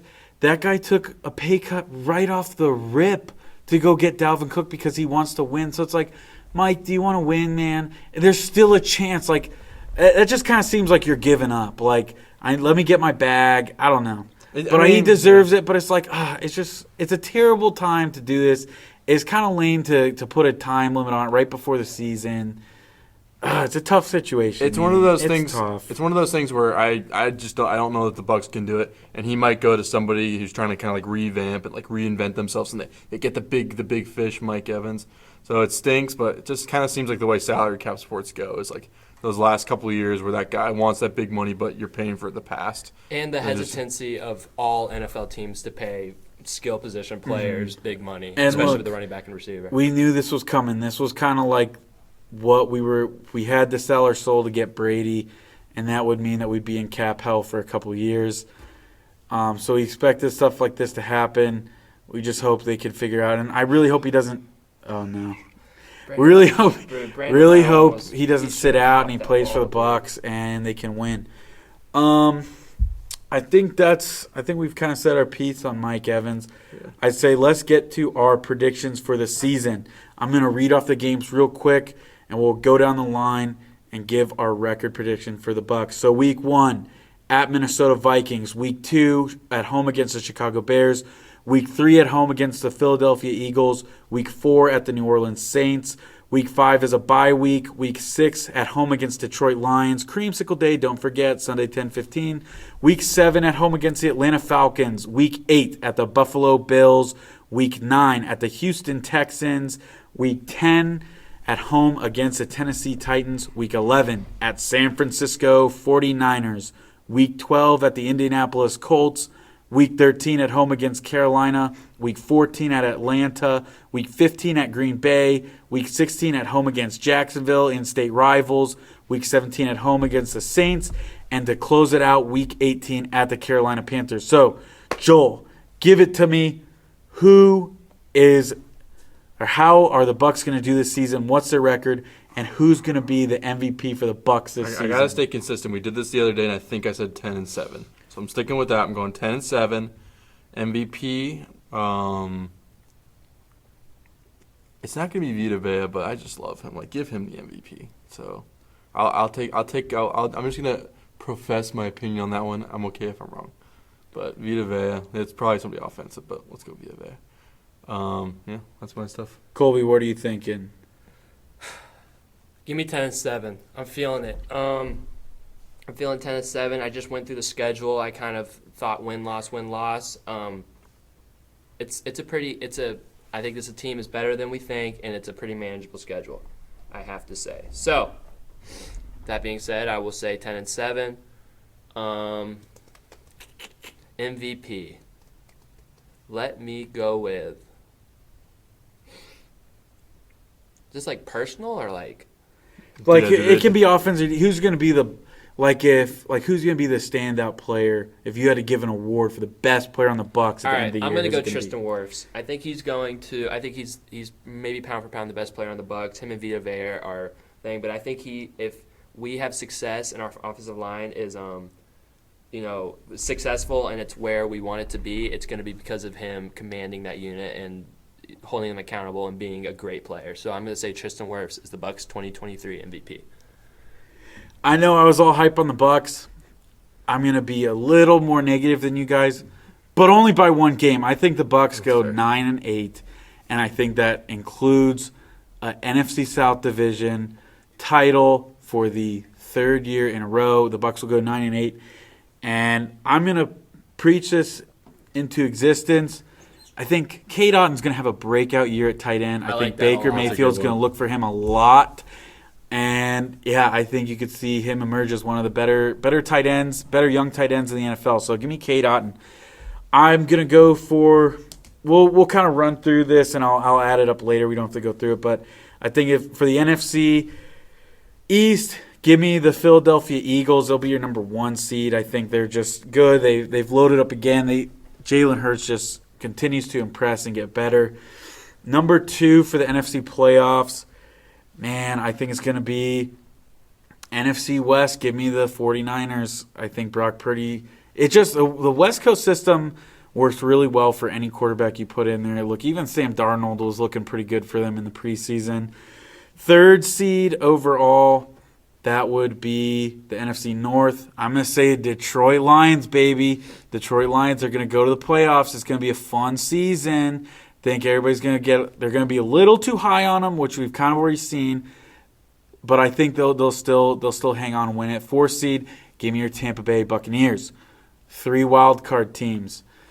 I don't think it's going to be the Giants at number 4. I am saying the Dallas Cowboys will be your number 4 spot. Give me the Green Bay Packers, or 5 spot. Give me the Green Bay Packers. They're going to be a surprise team. That's at interesting. 6 and 7. Man, I don't think Seattle's going to be good this year. I think, give me the Bears. Whoa. It's going to be a battle in the NFC Whoa. North. They're going to be duking it out. I'm putting 3 NFC North teams in, and it's not going to be the Vikings. You got feisty. For the AFC, I think the Bills are going to struggle a little bit, and I just think Kansas City, they might be turning into a dynasty. They're going to be the number 1 seed in the AFC West overall for the AFC. Number 2, the Cincinnati Bengals. Joe Burrow, he's going to bounce back. Joe Shiesty, he'll be number 2. Cincinnati. Number 3, give me... Man, who would that be? Yeah, give me the Bills. I think the Bills will still hold on and win that division, but it's going to be tough. I think it's going to be like 13. Bills go 13-4, Jets go 12-5. Like, it's going to be right there. But Bills will hold on to that 3 spot. 4 seed for the AFC South. Man, I think that division, man, is so terrible. I think the Jags will be kind of the same thing as last year, so give me the Jags. At number 5, you guessed it, it is the New York Jets. I think, like I said before, Hackett is going to struggle as offensive coordinator, and they might be getting rid of him at the end of the year, and he's going to stop them from winning the division. So it'll be your number 5. Number 6, give me the Baltimore Ravens. I think Lamar plays this whole year. They have a bounce-back year. And number 7, give me the Denver Broncos. Sean Payton's leading that team. Broncos country, let's ride. I think he got the best out of Drew Brees. I think he'll get the best out of Russell Wilson. Kind of the same thing. Russell Wilson goes to a new team, starts to struggle. Drew Brees was struggling early in his career, and Sean Payton revived it. So, yeah, let me see that. Denver Broncos at your 7th seed. Joel? All right, it's like you looked at my answers. So, all right, we're gonna go. We'll go. NFC first. South, gotta go Bucks. North, we're going Lions. East, we're going Eagles. West, we're going 49ers. Now to go to the AFC, I'm going South, Jags. North, I want this one. I'm voting for this one. I'm putting it in the air. I'm gonna say Ravens. No Bills. I want Ravens. All right. What? No Bills? That's crazy. Yeah, I want Ravens. I respect it, though. I think the Bills could have a down year. I respect it, actually. That's a tough division. Yeah, I want Ravens. I respect it. All right. No, I'm sorry. I think I messed this up. So North, the Ravens are in the North. Yeah. So, okay, I messed up. So I got North for Ravens. East, I do have Bills. Okay. I just let you guys do that whole spiel. No, that's why I thought you said North. You said Ravens over Bills, and I was like, that, not what? Yeah. I thought you were talking about like wild card or No, something. no, I was like, okay, I messed that up. I guess. I'm hearing you guys. I'm like, oh wait, yeah. Yeah. So East Bills, West Chiefs. I didn't think about wild cards. So I'm a Christmas tree in this. All right, we're gonna go. Let's NFC see. first. NFC. All right, so I gotta pick 3. All right, I'm gonna do Cowboys. Get one of those. I'm not gonna do somewhere. Cowboys are gonna get one. Let's give one to the Rams. They got something to prove. And the Vikings. Those are my 3 right I like there. it. All right. I don't mind it. Colby? All right. Do you want me to get my AFC ones? Yeah, do it. All right. Oh, my apologies. No, you're good. You're good. We'll give the Bengals one of those. Let's go Dolphins and the Patriots. My Bill Belichick's gonna ride off in the sunset. All right. Patriots. All right, so NFC, number 1 seed from the NFC West, 49ers. I think they got a great team, and they're going to kill it. Number 2 seed, Philadelphia Eagles, winning the NFC East. I think they're going to do good things. They're still really good. I think it's very possible they make it back to the Super Bowl. Number 3 seed will be the Detroit Lions. I'm kind of buying the hype. I like Dan Campbell. I know they seem a little overhyped, but I do think that there's a possibility that this is the year for. I think they make the playoffs. I think it'll be a really fun team to watch. Number 4 seed, Buccaneers. I think they're going to win the South, 10-7. Feeling good about that. Wild card 1 is for my boy Jordan. New York Giants. They are going to get the wild card 1. I think they got a really good team. Darren Waller is very underrated, and that was a good rip. Darren Waller is very underrated. And I think he's going to be a good addition for that offense. I think Daniel Jones is going to start to even flourish more. Defense is good. Got Isaiah Simmons for like $5 and a bag of chips. That'll help them even more. Wild card 2, Dallas Cowboys. I think they have a really good defense. They got Gilmore now, too, on the other side of Diggs, which is, that's nutty. And wild card 3, Seattle Seahawks. I'm pretty high on the Seahawks. I like Geno Smith. I like their draft. They had a really good draft, so I think they're going to make that last wild card spot just like they did last year. And then for the AFC, I'm going to say your number 1 seed from the AFC North, the Cincinnati Bengals. I like Joe Burrow. I like Brandon Lau. Walk-off home. Was that really walk-off? Yeah, Brandon Lau 3-run walk-off home run off Kinley. We got it live. Well, that's awesome. We got it live. Dude, Brandon Lau is like so clutch, dude. That was I think that was just inside the pole. I thought I was gonna bang off the pole. Bark, bark, bark. All right, now I can really focus, guys. Sorry, I've really been locked into this game. That's a big win for the Rays. Okay, AFC, number 1 seed. Cincinnati Bengals. Joe Burrow's going to come back with a vengeance week 1. They got a good team. I love their wide receivers. I love watching the Bengals. I usually root for them in the playoffs. Number 2 seed, Kansas City Chiefs. They are just too good. They're not going away. I thought about little Chargers, cheeky winning that division, but the Chargers are too choker for me, so it's just not gonna happen. Number 3 seed. Give me your Jacksonville Jaguars. I think the East is going to beat itself up too much, and I think the winner of that might be 11-6, even though they might be better than the Jaguars. But I think Jaguars are going to I think they're going to have a pretty good record. I don't really like the South at all. I really like the Jaguars. I think they had a good draft. I think they landed on some momentum. I was in the building when they had that playoff comeback against the Chargers. It was awesome. So I'm partial to the Jags. I love them. Number 4 will be the Bills. They're going to win the East, but like I said, it's going to be a bloodbath in there, so they're not going to have as good of a record. Wild card 1, Chargers, pretty high on them. I just want to see them stay healthy for 1 year and get that team together, but I just don't think they'll overtake the Chiefs. Number 2, Miami Dolphins. This is going to be a Florida playoff just like it was last year. The Dolphins are getting overlooked because of the Jets, but the Dolphins have a really good team, and if they just can keep Tua upright, they're going to be dangerous. Number 3, I'll go Jets. Like I said, I think there's a lot of good teams in that AFC East.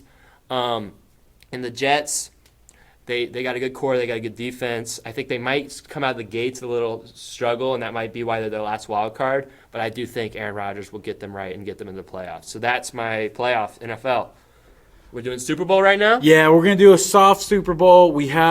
So what we're doing for points for this is we're going to get to week 8. We can change it for double points, or we can lock it in.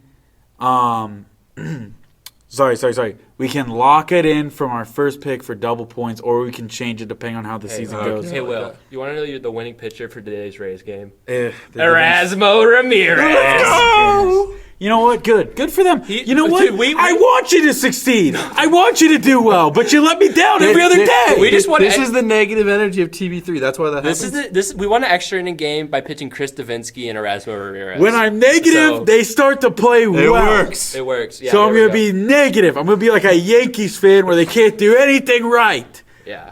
Anyways, yeah, so if you stick with your pick by week 8, I'm going to say you get double points. Or you can change it up depending on how the season goes. So for me, I'm going to say the Super Bowl will be the Philadelphia Eagles and the Cincinnati Bengals. And Joe Shiesty, oh man, he's going to start 0-2 in his career in the Super Bowl. I think Jalen Hurts is going to get it done this year. They're looking for some revenge. They won't have to face Kansas City, but they will beat the Cincinnati Bengals in the Super Bowl. Give me the Philadelphia Eagles.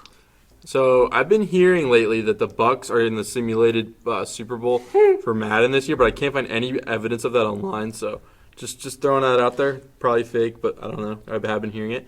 I'm going boring. Just give me a repeat of last year. Like I don't like any of these football teams enough to make it to the playoffs or to the Super Bowl. So Chiefs, Eagles repeat, and let's flip it. We're gonna get an Eagles win this year.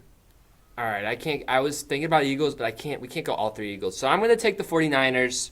I think they might would have made it if they had their quarterback Brock Purdy in that NFC Championship last year. So I feel good about them. They got our squad. That defense is nasty. So I'm going to give me 49ers. And after all this AFC East trouble and hardness during the season, the Buffalo Bills are going to persevere in the playoffs to make it to the Super Bowl. And that's going to be your AFC representative. And then the 49ers are going to beat them because of the Bills, and they don't win Super Bowls. You're breaking my heart. I know. I would want the Bills to win that game, but I think the 49ers are going to win it, man. I did too. And I love the Bills. The Bills need to lose forever. Gives them something to look forward to every the next year. Boy, I love losing Super Bowls. Is what I always say. You know what? Whatever. You know what? Sometimes it's good. It builds character when you don't win a Super Bowl. Couldn't be us though. We got 2 of them. Yeah. You guys couldn't even win 1 out of 4. Anyways, we got predictions. We got some more predictions. If you've been hanging on this long, we're almost done. We're going to start with the Rays, but let's look at a recap. Last week, me and Colby were tied with 5, and Joel was right on our tails with 4. Let's see how we did with the Tampa Bay Rays. Joel, you predicted that the Rays would go 4-1, and Josh Lowe would hit a home run. You got 1 out of 2. Colby, you had the exact same thing, 4-1 with a Josh Lowe home run. You get a point. I predicted the Rays to go 3-2. I was a little negative. And, of course, that one works out. They don't prove me wrong for that. But I predicted Luke Raley, so I only get 1 as well. So, let's see. So we are filming this on Tuesday. 2 games just happened. We all predicted 2-0. For those games. So for the rest of the week, there's 7 games total. We got 5 more. Yep. 7 games total. We got 5 more. So I'm going to say in total, the Rays are going to go 4-3. And I said Brandon. Oh, I did. I did say Brandon Lau was going to hit a home run. He locked it in. Yes. That's already one. He locked in Brandon Lau. I locked in. I'm going to say 5-2. The Rays are going to go 5-2 this week. 3 out of 4 are the Mariners, and they already lost their Red Sox one. I think I would have gone 5. I was going to go 5-2 regardless. But 5-2, they're going to have some juice tomorrow from this walk-off. Tyler Glasnow's pitching. We're beating that. We're winning that game. Also, I said Taylor Walls, and the guys let me change. You can change it. And I said I'm going to go Luke Raley now. So that's my pick, Luke Raley. Joel, what do you got? I'm going 4-2. So 2 or 3 from Boston, 2 or 3 from Seattle. 4. Okay, so it's 4 in Seattle. It's out of 7. Yeah. Oh, do I go split? You already picked 2. You already picked 2 wins, so you got 5 games to work with. So now I'm confusing myself now. So I'm gonna go 2 out of 3 with Boston, and then we'll split with the Mariners. So whatever that. So that would be equals. 4-3. All right, 4-3. My home run. I already told you. I don't remember who I said. It was in the text. Didn't you? You said Yandy. Yandy. I did say Yandy. Yandy. So All right. I was mad that he didn't play on Monday. All right, so now we've wrapped up the Rays. Let's go to the Bulls. Joel, you said Western Kentucky would win 45-13. You got Western Kentucky. Colby, you said 34-24. Man, that was close. Western Kentucky, you get a point. I get a point for Western Kentucky. I did not get the score right. So what do we think for Florida A&M, Joel? Florida A&M. Oh, I wrote it down. I just had to scroll for it. I said 34-24 Gators. You mean Bulls? The Bulls and Florida A&M. Oh, sorry. You can go to Colby if you want. I'm scrolling. The USF Bulls are making a statement this weekend. They are going to beat Florida A&M 45-21. Ooh, I love it. All right, I love all it. right. Sorry, listeners. I'm going 38-27 Florida A&M. What? Whoa. Well, you know, they had a big win against Jackson State. They did. What was the score again? Sorry. 38-27. 38-27. I'm going with the USF Bulls. I think it's going to be a close game. I'm going to say 27-14 USF. All right. For the Gators, they play McNeese State, if I get that correctly. I think the Gators will win. I think they're going to work out a lot of stuff on offense, so I think it's going to be not close, but I'm going to say Florida will win 28-0. All right, I'm going to say 34-24 Gators. Oh gosh, I can't handle that. If the game's that close, I might have to refund my Tennessee tickets. That's kidding. Okay, I'm gonna give me Gators 38, McNeese State 10. I would like to see the Gators get 40 or 50, but I don't see it. They don't have that type of explosive offense. But say maybe the score one more time. 38-10 Gators. All right, gotta catch up here. I'm putting It's this all all. right. I'm keeping You're good, all this in my phone, so we'll look back to it towards the end of the year. All right, Joel, you want to give me your? What's yours? Oh wait, no, you I said said 28-0. 28-0. Ooh, you're giving the defense some love. All What's the right, best part of Joel, last for the game? Seminoles, what do you have? They play Southern Miss. Mississippi, 8:30 p.m. on ACC Network. I thought I wrote it down. I'm just going to have to go with my heart in this very moment. All right, this is the hard part because I'm not good at the football math. I can't find it. I'm going to go 45-27. Wow. Coley, what do you got? Give me Florida State 52-7. All right, and as the Seminoles fan in the room, I'm going to say Florida State 63, Southern Miss 13. All right, so that wraps up for college football. We're going to end with one more, and then we'll look back at the recap of this week. Buccaneers, Joel, who do you have? Who wins against the Minnesota Vikings? We're going to go Bucks 31, Minnesota 20. Colby, what do you got? Give me Bucks. Give me Give me Bucks 27-17. I like it. Oh, that's a good score. And you know what? To make it an even number, give me the Tampa Bay Buccaneers winning this game 21-18. It's going to be a close one. It's going to be a nail biter, but the Bucs will hold on and win and go 1-0. So we should get some look double at points if somebody gets a football score, right? Oh, yeah. That's what I'm doing. Yeah, here. that's So you good. look at the standings. Let's tally it up here. So we all get one apiece there. One apiece here. Ooh, I get an extra point for Utah. And I lost And- the point. I picked LSU, man. Yeah, so let me Brutal. tally it up. So it's 1 for me, 2, 3, 4. So I now have 9 points. Colby, you have 1, 2. Oh, 2. So You just pulled away from me in the college football, man. the scores, though, you were so close. And Joel, you got 1, 2, and 3 points. So, Dude, on Saturday, FSU and LSU was 17-14 at halftime, and I was like, all they have to do is both score 21 in this half, and I got the score spot on. I was feeling good, and then did not happen. so after that, I'm in the lead again. I take the throne once again. I'm up with 9 points. Colby and Joel are tied for second place with 7. So we got more points coming up this week. A lot more games to make predictions on. We'll see how it goes. Make sure to watch all your Tampa Bay sports teams. The Rays got a bunch of games. Get out to the Trop. Make sure to go to the Trop. Make sure to watch the Buccaneers 1 p.m. on CBS. You got Bucks Rays doubleheader, both at 1 p.m. Get your double screen set up, right. watch both your games, and have the time of your life because they're both winning on that day. Come on now. Yeah, and again, thank you so much for the support. Continue to like and subscribe to YouTube, Spotify. Give us shout-outs on social media. Make sure to follow. Say something nice. And as always, fire the cannons!